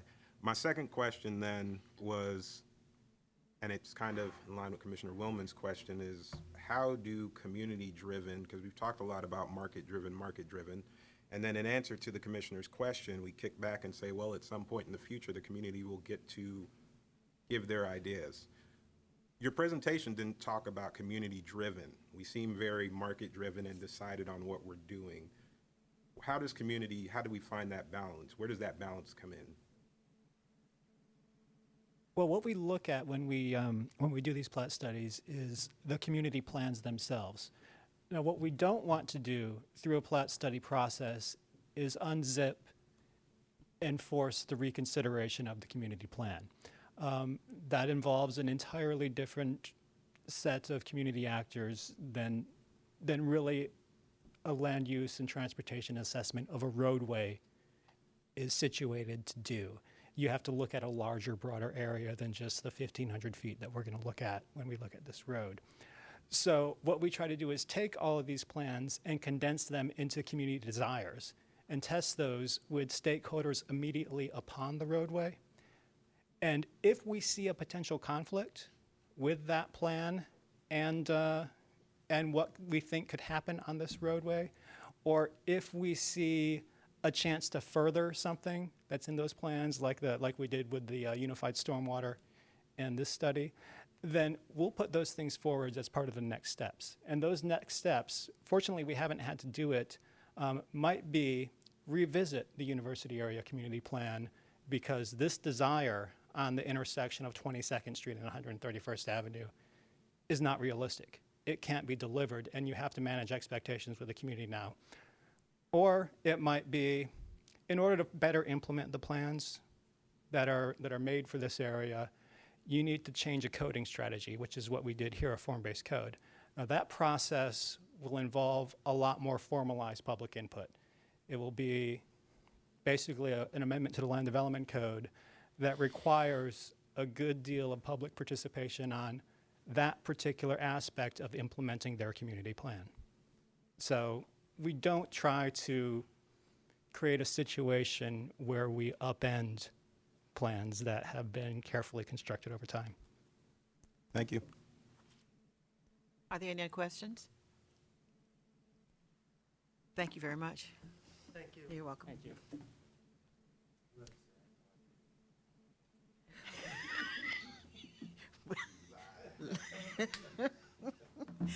Our next presentation, FAR density tool demonstration from Jason, is this Krasnowski? Yes, ma'am. Ooh, and David Hay. Thank you. Good afternoon, Commissioners. Jason Krasnowski with David Hay, Planning Commission staff.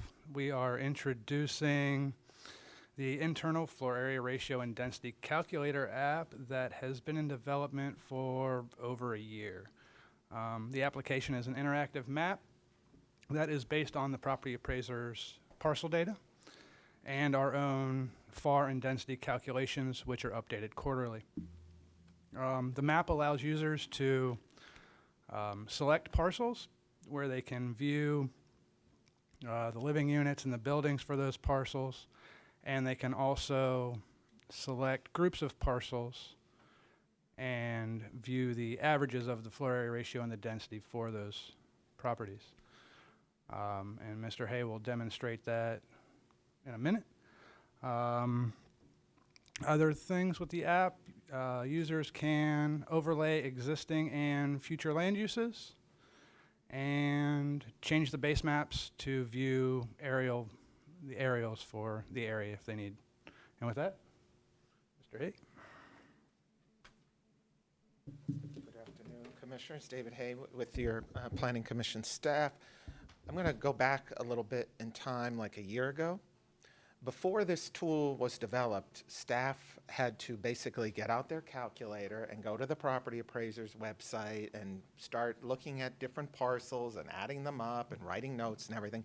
This has kind of made our life much easier when we're looking at certain sites. So I wanted to show you how, like on some of these sites, that we would use this tool. So I'm going to use a commercial site. Everyone knows this one. This is the CVS at Swan and Howard, if I'm getting the folio right. It should get us down there.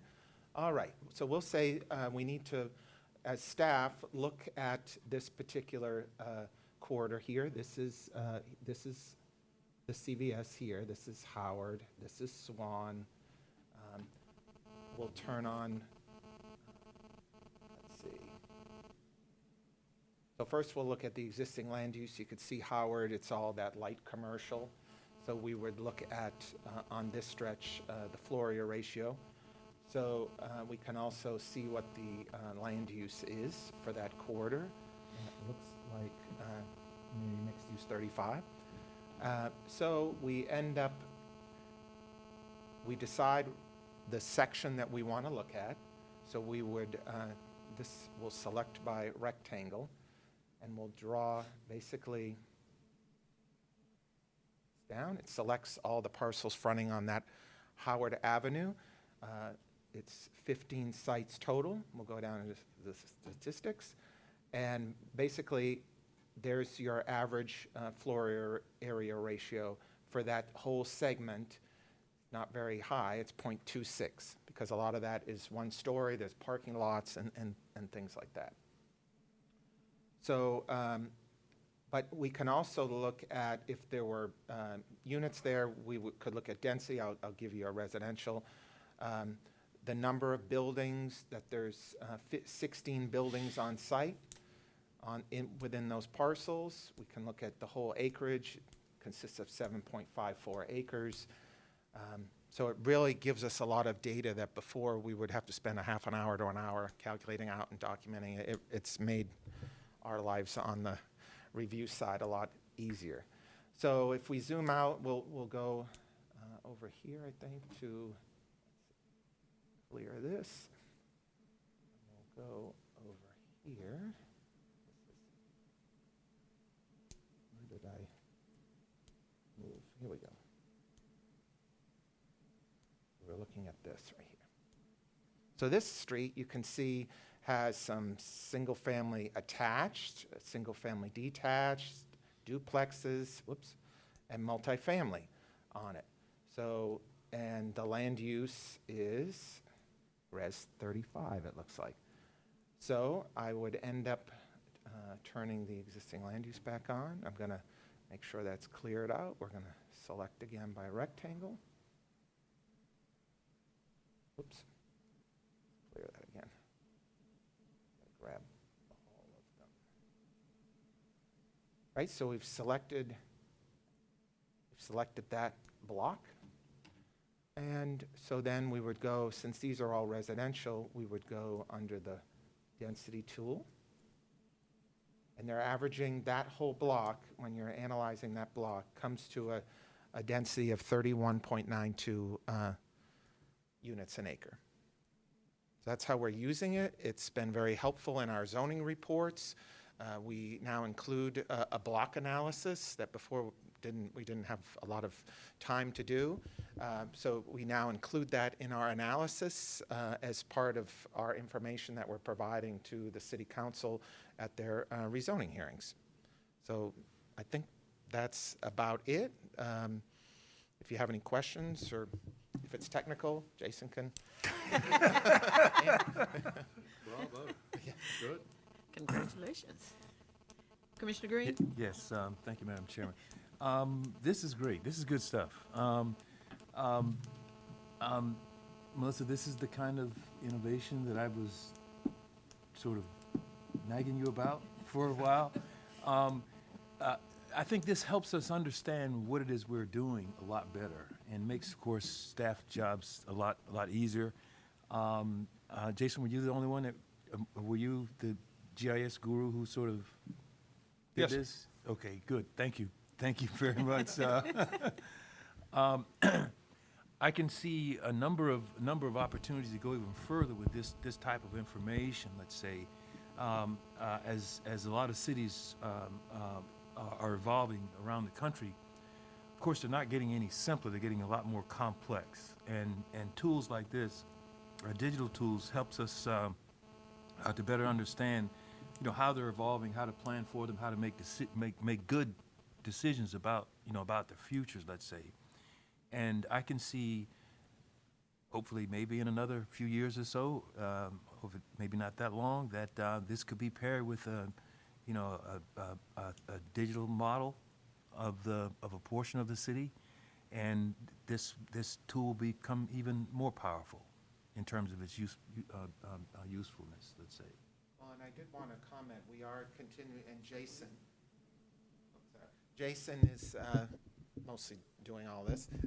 He's continuously looking at ways to refine some of the calculations. Like right now, we're having difficulties with how the property appraiser sorts multi-story condo buildings, how they file it, causes a slight glitch. So we still need to do, when we deal with like something over in Channel District, we have to actually still do that by hand due to how each folio, they don't represent it like anything else. So we're trying to solve that issue. But we're also looking at, I think, net and gross. Oh, yeah. Yes, Oh, really? as another option. Okay. Of course, he gets to figure out how to do that. But so it's evolving over time, and it's helped us greatly so far. So Now, will we have the ability to either download or save any of this, any layers from this in any way? Yes, the statistics can be downloaded as a CSV if need be, so then it can be opened in Excel and used that way. And we're working to get the land uses downloadable. Okay, but the image itself, it still can't be downloaded as a PDF or anything like that. It's just we can always copy it, but Screenshot. yeah, This could be screenshot, yeah. Okay. Yes, sir. Madam Chairman, and Melissa, this is not just for staff, this is available to public as well, right, a tool? Well, it's sort of been in beta testing for a little while as we refine it. So it is, once we make some of these revisions, like the issue with the condos and stuff, we want it to be able to be easily utilized by the public before we release it to everyone. Theoretically, anyone can follow the link that was in your agenda packet and get to it, but we'll be publicizing it on our website once we work some of those kinks out. I would certainly use that as a marketing tool to justify why the fees are being increased. Thank you very much. Thank you. Oh, I'm sorry. Just Commissioner Caress? Thank you. Just a quick comment. This seems like it's going to be really helpful, and when it does get released to the public, my only suggestion would be maybe you could have a key that show what all the different colors mean, because only you guys are going to know that off the top of your head. There actually is. Oh, okay. Oh, there it is. Yeah. Okay. Never mind. Fun playing. Thank you. Thank you. Now we're having a presentation status update, Ybor Vision 2020 by Mr. Collins. Thank you, ma'am. You're welcome. Good afternoon, Commissioners. Jay Collins, Planning Commission staff. Staff is here today to provide for you an update to Ybor Vision 2020. This is an update of the 2 CRAs for Ybor City. This is just a status update. This is not a presentation that has recommendations for those CRA plans. The consultant or staff will be back when we actually do have the draft plan. This is simply a status update, primarily to provide you with information that has been collected, what has been shared with the public, and then to provide you guys with some of the reaction the public has had on some of that data that we've all been chewing on for these past couple of months. So just a little bit of background. The Ybor City Development Corporation, which is a division of the city of Tampa, came to the Planning Commission asking for technical assistance to update their CRA plans. The Planning Commission then sent out a bid to basically have a private consultant do that work. VHB was awarded that contract along with its subconsultants, Open Workshop for Architecture, as well as Landwise Marketing. So the scope of services, basically, this is kind of a timeline to show you where we've been and where we're going. The task 1 has been completed. That is the data collection. All those players involved from the previous slide presented something for that data collection. Identifying of stakeholders, this is important. These are basically our first door into Ybor City. And we use the YCDC for that, primarily their subcommittees. They have subcommittees on transportation, infrastructure, arts and culture, as well as using those subcommittees to open up other doors for us about some of the individuals as well as organizations within Ybor City who might own large property holdings or who have businesses in Ybor City, as well as some of the civic associations that operate in and around Ybor. Finally, we conducted a visioning workshop in May 15th, and I'm going to provide an abbreviated presentation of what the consultants did that evening for you all, and then show you some of the back and forth with the public on that. So the conditions assessment is ongoing. Basically, that's an outgrowth of task 1. That is to update and incorporate that data coming out of the first task and the condition assessment. Basically, there's a couple of things that stand out here. Primarily a retail needs assessment, as well as a healthy community design assessment, and partially those sub-consultants are what are working within that.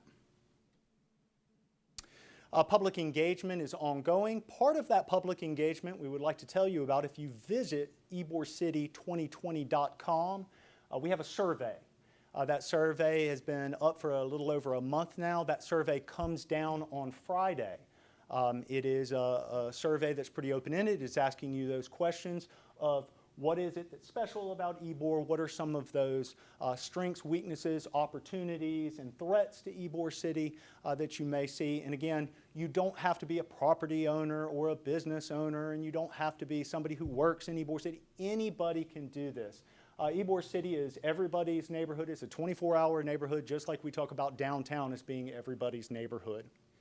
Also, some of the other things, there's been a big social media push, as well as some of the local events.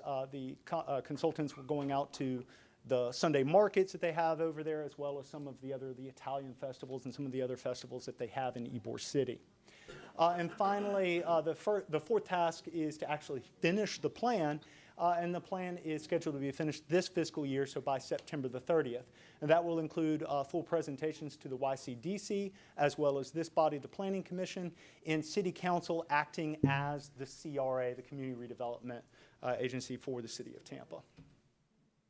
So those stakeholder meetings, which went on for about 2 months, there were 6 or 7 of them with all those subcommittees as well as the full YCDC and a couple of them with other interested groups.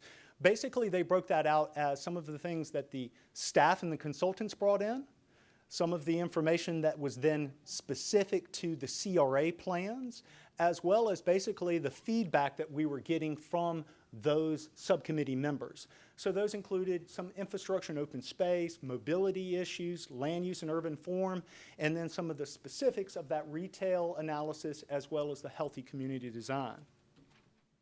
So all of that information was basically shuffled into a deck, and then we went to the workshop. The workshop was May 15th. It was at the Children's Board in the evening. It was well attended. There were about 100 members of the public that attended, as well as 2 city council members for the city of Tampa, they being Councilman Citro as well as Councilman Goons. And basically we had a conversation of what is it that they see as those strengths, weaknesses, opportunities, and threats in Ybor City going into the future. And so what I'm going to do now is just give you that overview of what the consultant did and then show you some of the things that came back from the public that evening. So growth and change. Growth and change is occurring everywhere in Hillsborough County, not just in one simple neighborhood in the city of Tampa or one simple neighborhood in the county. It's pretty much everywhere. So this is showing you a 2015 to a 2045. These are the 2045 population and employment estimates that are coming out of the long-range transportation plan right now in the MPO. And it is showing you something that maybe you knew, maybe you didn't know. Ybor City is a very strong area with employment here. You know, this is a small geographic area that we're talking about, but there are well over 10,000 employees in that area, and there are also a couple of thousand residences. And you can see the increases between 2015 and 2045 of both those employment and residential growth. So let's take a trip down 7th Avenue. 7th Avenue is the heart of Ybor City. It's pretty much where everything began and where everything ends for many people on a Friday or a Saturday night. It was interesting to learn that currently about 20% of the first floor on 7th Avenue is actually occupied by offices. Again, the market analysis came out. Those individuals, the retail analysis said that that's unique. We did not expect that. 14% being vacant, that's a little bit higher than what you normally see in a healthy environment. However, they saw that the 20% on the office, that obviously there's some easy absorption rates that will most likely occur there. And then you can also see the breakdown that you see of this mixed-use neighborhood with the restaurants that you have there, as well as some of the other goods serving the community. What you won't see are grocery stores, which is something that is actually shown here in the market analysis. You won't see CVS or a Walgreens, a drugstore, and you won't see some other things such as clothing stores and whatnot. So this is kind of that idea as Ybor City matures in the future, if that's the direction that it should go, there may be a market for those types of uses. Specifically, this was looking at 7th Avenue. It's not to say that this use would go into 7th Avenue, it's just looking at that square footage along the corridor. So we looked at 7th Avenue there for a second. Also, where are many of these people going to live in the future? Well, it's not that we're saying they're going to live in this area along Adamo, but the stakeholders really brought this to the forefront. They see that there's already been some substantial infill growth south of 6th Avenue. There's infill that is occurring to the north. There's a new apartment complex that has been built, basically abuts Interstate 4. There is also growth that will occur east of 22nd Street going towards 26th in that area. But this area along Adamo has always been something for the property owners and the business owners, as well as planners. Adamo. One of the things about Adamo is you'll notice here, the majority of that shading on that map is actually outside of CRA 1 and CRA 2. Again, this is specifically updating the CRA plans, but nothing exists in a vacuum. So obviously we're looking at what occurs outside of the boundary as well as what occurs inside of the boundary. One of the things that occurs outside of the boundary is you don't have the same zoning issue, the same height restrictions, everything else that goes on with the Barrio Latino, which actually controls some of the land development issues that you have within this historic neighborhood, with some of the height issues they have, which we'll show you on the next slide. Basically, these are some of the transects of the zoning. You can squint at it if you like, or I can just simply tell you that you've got 35, 45, and 60 feet as the heights that you have in Ybor, basically through that YC1 through YC9 zoning districts. Well, just outside, going back to this area, there are some land uses such as on the corner of this to the south and the west, such as Regional Mixed Use 100. Regional Mixed Use 100 is what you see throughout Ybor City, or excuse me, throughout Channel District. So basically there is that conversation that has occurred in the past, occurs now, and it will certainly occur in the future. What will happen to Adamo Drive? Will Adamo Drive become something that looks like the Channel District, or will it look something more that you see within Ybor City? Ybor currently, if you walk down 7th Avenue, basically the Italian Club is the monumental building. That's it. That's the height that you see. If you're taken aback and you're a little bit further afield, how about the Ybor Square sign on top of where I believe the Church of Scientology's building that they have. Go a little bit further afield, go to the south and go to the west. I believe it's a law firm that owns what used to be a brewery in its tower. Those are the 3 tallest buildings that you'll see in Ybor, and there's a reason why you don't see anything going over them. It's that historic nature of the district. So here's just a shot. This is a shot that you would have. I believe I'm at about 19th here, just a little bit north of Adamo, just to show that 45 and 60 on the massing and the scale of those buildings. It's not to say that this is a recommendation. It's just to put it in there. One of the things that you just guys had, you talked about FAR. Floor area ratio does not calculate parking structures. So those buildings are being shown as 4 stories, 5 stories, without parking structures, hitting the 45 and 60. So one of the things that we had that kind of surprised a lot of us, I'll get into that in a minute, actually, well, I'll tell you, is the parking issues that they have. And we'll get into that in just a minute. But first, some of the issues about healthy communities. Again, this was one of the assessments that was coming out of it, something that's a little bit different. The healthy assessments already, we talked a little bit about, it is considered a food desert, even though there are all of those restaurants there. Mainly because the only place that I can go and buy a banana is basically a 7-Eleven that's there, unless I'm there at the Sunday market. So there's not a lot of places that I can buy fresh fruits and vegetables, fresh meat, fresh bread in Ybor City. Some of that has been lost over the years. So that's one thing about a healthy community. What about the fact of, seems like it's a gridded area, seems like I should be able to walk all over the place. However, one of the things that we heard from everybody coming out is they starve for better connections into Channel District, going north of Interstate 4, going into downtown. They did not feel that those areas are safe, convenient, and secure for them to actually make their ways there. So this is from the CDC's. There's 500 cities that they looked at. It drills down into the census tracts, basically. In our area, you've got Tampa, Clearwater, St. Petersburg, and Lakeland, specifically, that made it into this. And so here, basically, what we're doing, if this is green or a light yellow, not too bad. Orange, red, it's bad. And basically what this is looking at are obesity and cholesterol. So you can see some issues that we can work on. Can we work on better connections within the district as well as outside of the district? And perhaps we would have a better result in the next time this is updated, and we could see our percentages of the population having the obesity lowering somewhat in these areas. Parking. Now I jumped ahead of myself. Again, please don't look at that text on that. Don't squint at that. You'll lose your sight. It's bad. So what I wanted to tell you about, though, is that permits. Currently, this is showing you about 3,000 parking spaces in Ybor City. About 60% of those are actually monthly permits that they have in the 2 garages, some of the surface lots, as well as some of the residential areas. So it's one of those things for us not to lose sight as we continuously want to press, and rightfully so, for more frequent streetcar usage here, for more frequent bus usage here, for infrastructure for bicycle and pedestrians in this area. We don't need to forget about the fact that the automobile is still going to be a primary use for people to get in and out of Ybor City to work, to play, or to live there. And so there is definitely an issue with parking, with the delivery of parking spaces in Ybor City. And we talked a little bit about some of these areas, what makes these connections. And again, this is the consultant visualizing a variety of different things that may happen.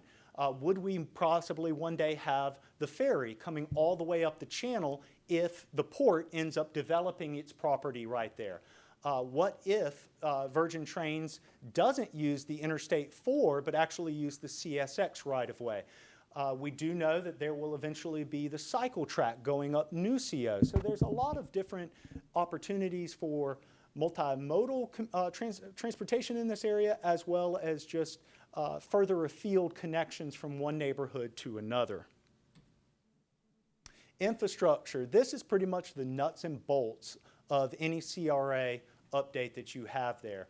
So you have to have that assessment of what is going on with those historic streets, the historic lighting that they have in Ybor City, and then what happens in the next phase of some of that mobility that we have.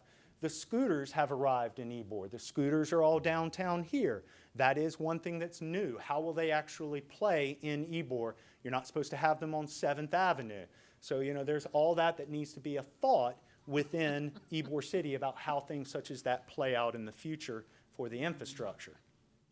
So finally, that visioning workshop. So basically what I did is I just gave you an abbreviated presentation that the consultant did. The consultant then broke up that 100 people to go into the back of the room where there were stations that were set up to where everybody was asked the question, whether it's infrastructure, whether it's urban design, or in this case, miscellaneous, and saying, let's have that conversation. And staff was all around these tables, basically having conversations one-on-one or in group settings, and jotting notes down. Then, after we did this for about half an hour, everybody was given stickers, and they then cycled back through, basically going, these are the things that I find important to me. It might have been that what you thought was important when you started the exercise wasn't important when you finished the exercise, or at least at the degree of importance that you might have thought with it. So these are in no particular order, but I just thought we would give you guys a couple of them. So it's those connections to other neighborhoods, the authentic and unique development. Obviously, that's along 7th Avenue, some of that height, the historic feel, the bike lanes throughout Ybor that they're looking for. Artist studios. Ybor has changed a lot over time, and so they're constantly looking for how they can either attract or reinvent or keep some of that artistic feel that they have in the district. The need for a grocery store, that was heard overwhelmingly. The restricted parking for local businesses is basically how can businesses get parking for their employees? It's basically one of those things where they're trying to say, I'd rather my employee be able to have a safe, convenient, this is where they park every time, not have to hunt and peck for parking in the district. More an extensive daily farmers market, that goes back to the issue of it being a food desert. Maintain of those independent businesses, they're fearful of the loss of them. The character of those businesses. The concerns about gentrification is something that you see throughout all of the neighborhoods for different reasons, whether it's the issue of how expensive it may be, or if it's the issue of it just doesn't feel like your neighborhood anymore because of what has come into it. Parks and green space. It's interesting, for as much as there is to do in Ybor City, the number of parks are pretty much one or two. There's just not a lot of green space that you have in Ybor City. And there's been some conversations about looking for linear spines, almost rights of way, that they might be able to convert a right of way into a green spine, if you will, in the area. Diversity, consideration of the immigrant history and who is welcome into the future. That is also coming right out of that gentrification.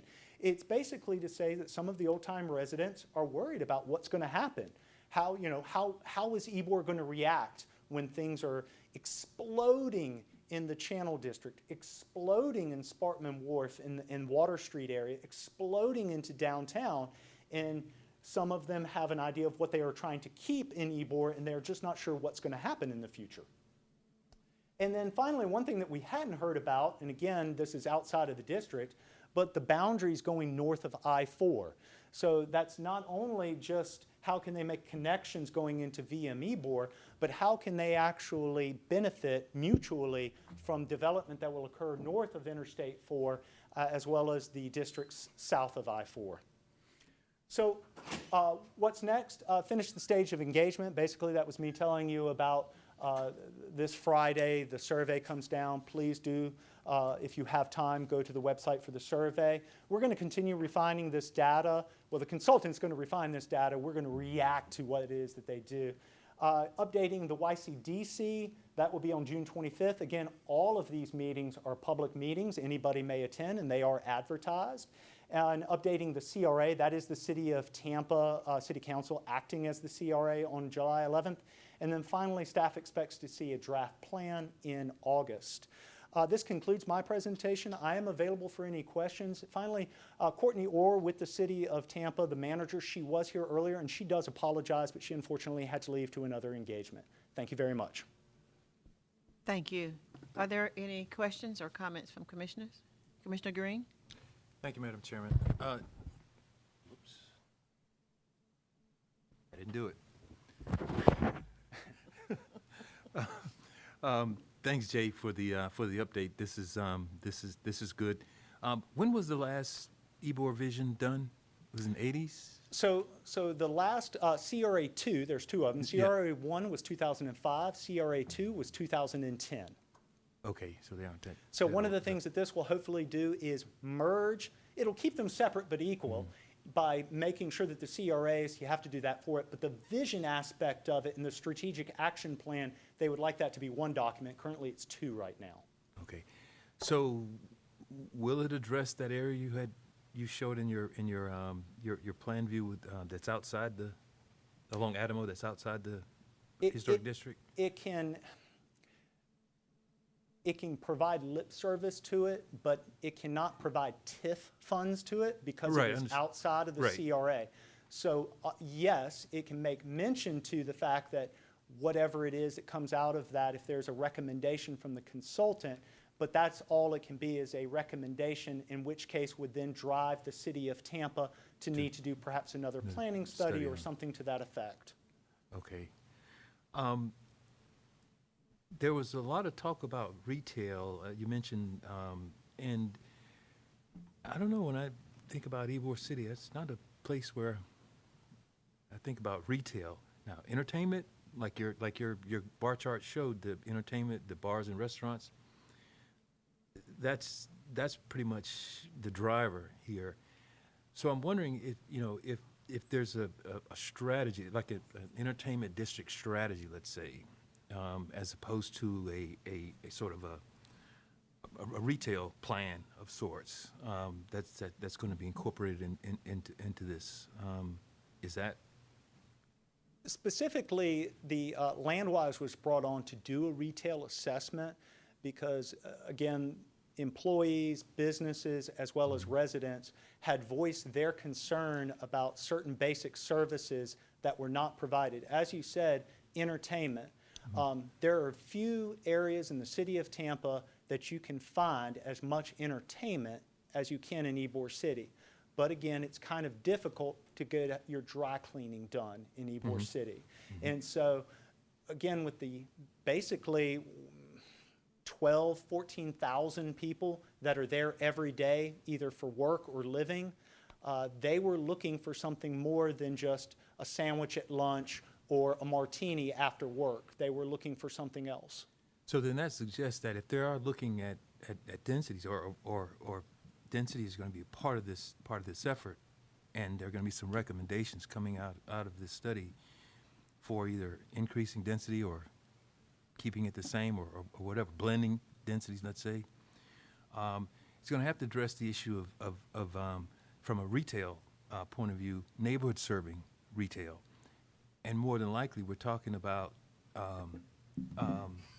tenant retail uses in that respect. So some of those densities will have to get up to, let's say, the scale of, well, I don't even speculate about, number of dwelling units per acre, but they have to, they would have to be large enough to support or to be able to incorporate those secondary uses in those buildings.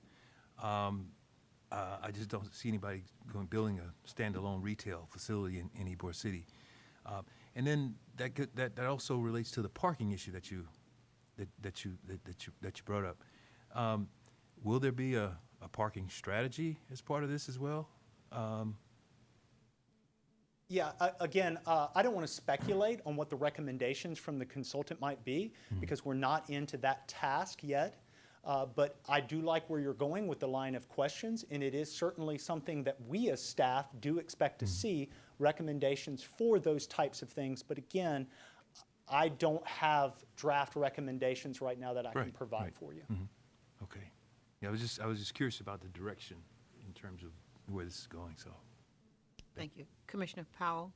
Thank you, Madam Chair. You mentioned that Ybor is like a food desert.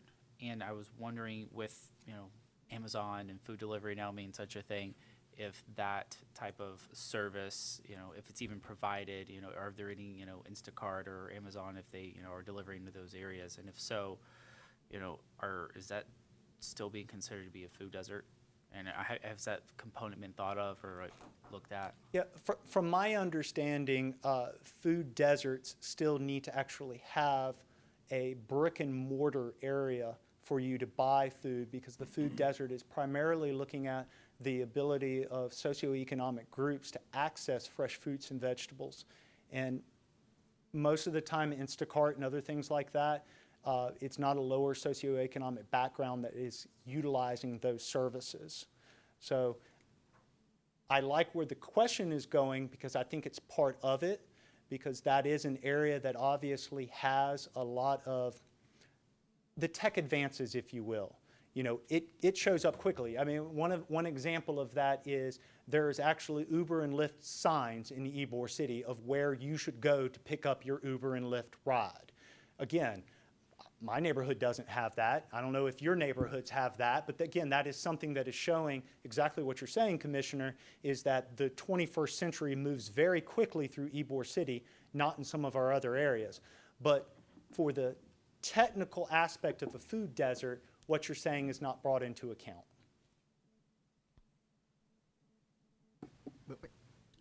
Commissioner. Oh, sorry. Commissioner Joseph, and then Commissioner Green. Thank you, Madam Chair. I got an easy one for you, Jay. What did you say the daily population numbers were for 7th? So we don't have a daily population for 7th Avenue. What we do have is the number of people that are within CRA 1 and CRA 2. So that was well, it's gone now. But that was basically to say that there's just over 10,000 employees in the district, and there's just over 2,000 residents in the district. Those residents are scheduled to double, as well as a couple thousand additional employees by 2045. And those numbers are from the LRTP, right? Yes, they are. Thank you.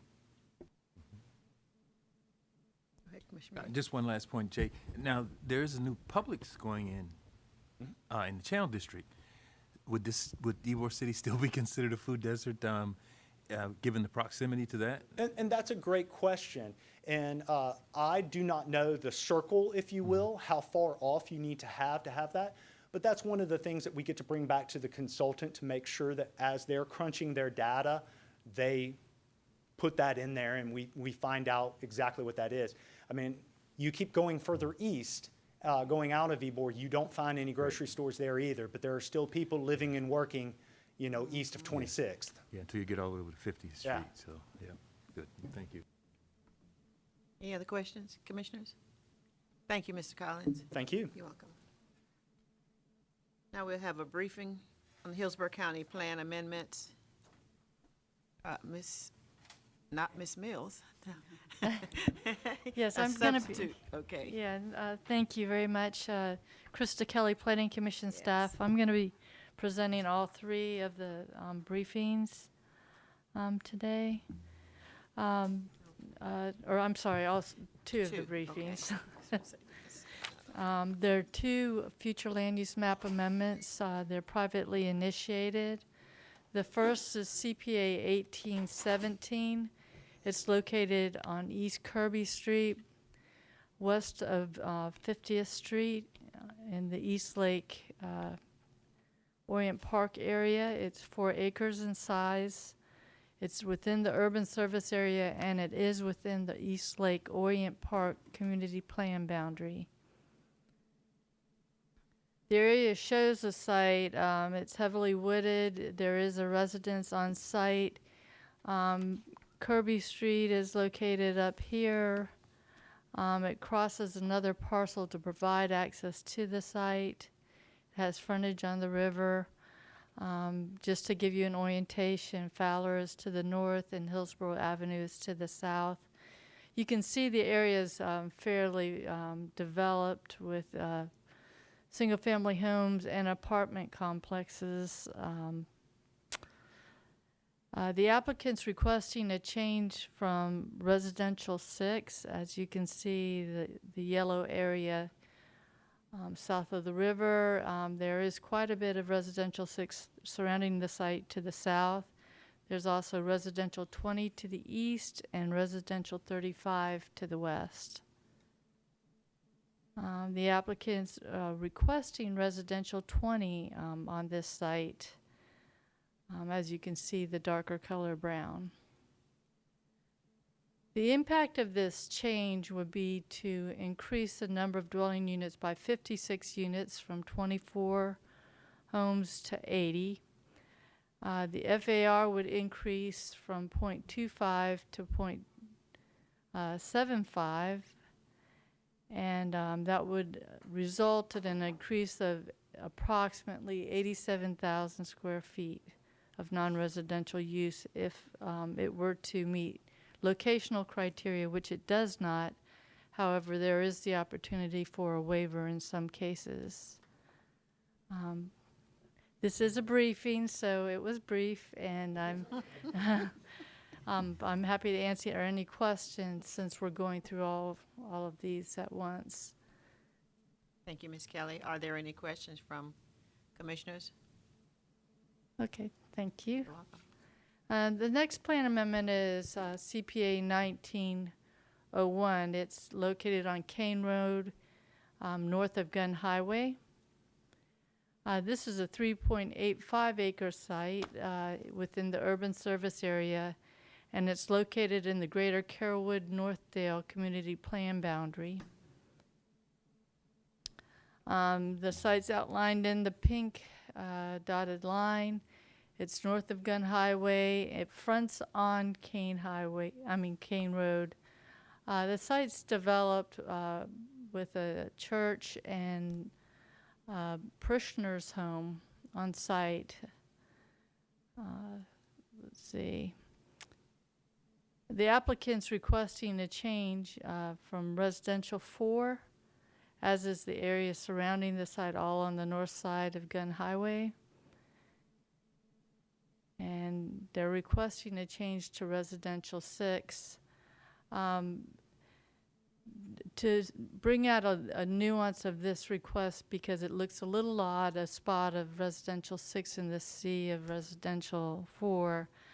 There is a home on site that's used as an ACLF, and they're intending to increase the number of beds, and the only avenue is to increase the density, thereby increasing the conversion and the number of beds for the ACLF. Okay, the impact of the change would be an additional 8 units from 15 to 23 homes. This FAR would remain the same, and as you can see, the square footage would be approximately 42,000 square feet for both land use categories. And again, that concludes that presentation, and again, any questions I'm happy to answer. Are there any questions from commissioners? Okay. Thank you very much. No, thank you. And now we'll have our executive director's report. Mrs. Arnita. Thank you. Good afternoon. Melissa Zornita, Executive Director. At your seat, you'll see my Executive Director's report. Couple main things I wanted to highlight. On June 5th, the Board of County Commissioners did adopt a resolution updating our fees as they relate to applications in the unincorporated county. They moved to increase the fees to 100% of cost, and that will be effective January 1st. That means a plan amendment that currently costs $1,000 will cost $8,663, and a text amendment will cost $11,543. Rezonings will go from our review of rezonings will go from $150 to $499 for a standard zoning and $1,473 for a PD. So that's just a couple of samples. We will be advertising the change in fee schedule on our website as soon as we get the adopted resolution from the clerk's office, which we anticipate by early next week. So applicants will have a lot of notice about the change in fees. And they're doing all at once, no phase in, no anything? Correct. It's just for the unincorporated county. We will let all of the cities know about this and offer to do a similar study to what was done in the unincorporated area to determine the cost for similar reviews for each of the cities. I think each of the jurisdictions have varying processes, and so it warrants doing that type of study to see. The county, for example, has a zoning hearing master process, a number of things that we're involved in that the cities don't have. So we will be discussing that with the cities in the near future. Wanted to mention on July 22nd, there is just a public hearing for you all. We will have a very short at 5:30 briefing on the City of Tampa public plan amendments that are coming to you in August.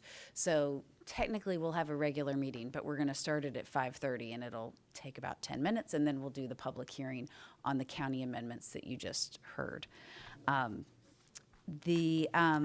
Hopefully you've seen around on social media about It's Time Hillsborough, or maybe you heard us on the radio. I don't know, but we've been getting out trying to promote taking this survey related to the long-range transportation plan. And so you each got a flyer about it. The survey's smack dab on the front of our website. You can't miss it. Please, everyone, take it, share it with your friends that you took it and how easy it is, hopefully, to take it. They do look for, right. The MetroQuest, the folks who put together the survey, are looking for repeat IP addresses, things like that, and trying to flag things. But it's not a statistically significant scientific survey. We're just trying to get a lot of input from everyone. I wanted to mention that last week we had our Future Leaders in Planning program, that we had 20 students who participated this last year. They were really great, asked some super questions. It was really inspiring to see in the last day, about 5 or 6 of them raised their hands saying they might actually consider being a planner. So that was kind of cool. We also, Lynn had an article about the program published in the Florida Planning magazine that just came out last week as well. So we shared that with you. We have an info barbecue that's coming up on the 25th of this month about implicit bias. And this is a speaker who spoke recently at an affordable housing program that Pedro Parra attended, and he just thought he was a fantastic speaker to speak on this topic. And so we're really, this is something we're actually having videotaped by HTV, and we'll be asking all staff to view if they aren't able to see it in person. So last announcement, at your table you have water bottles, metal ones. This is the last month that we'll have plastic water bottles that we're providing. So we're giving you a water bottle, bring it filled. There's a water fill-up station out by the bathrooms. We're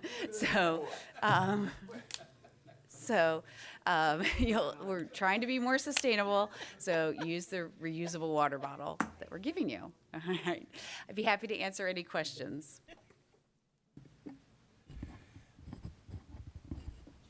Go ahead, Commissioner Green. Thank you, Madam Chairman. Melissa, I have one question. Sure.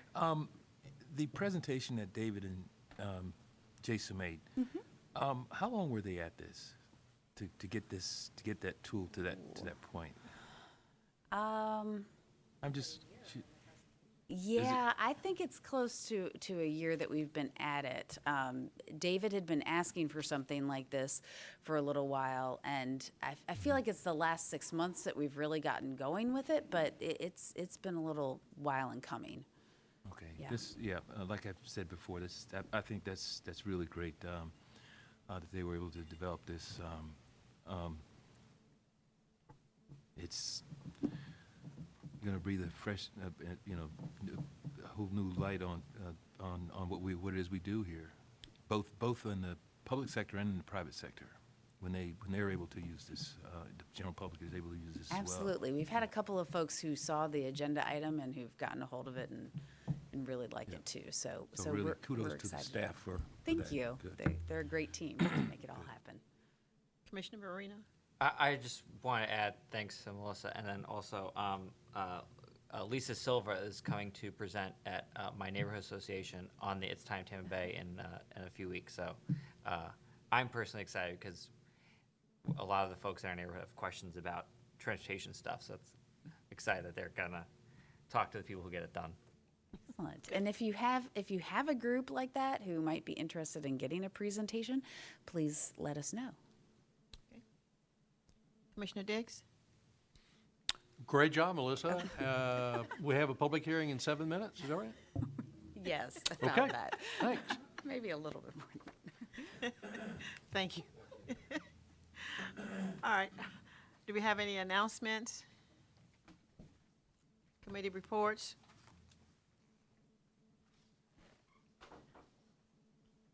I have one reminder.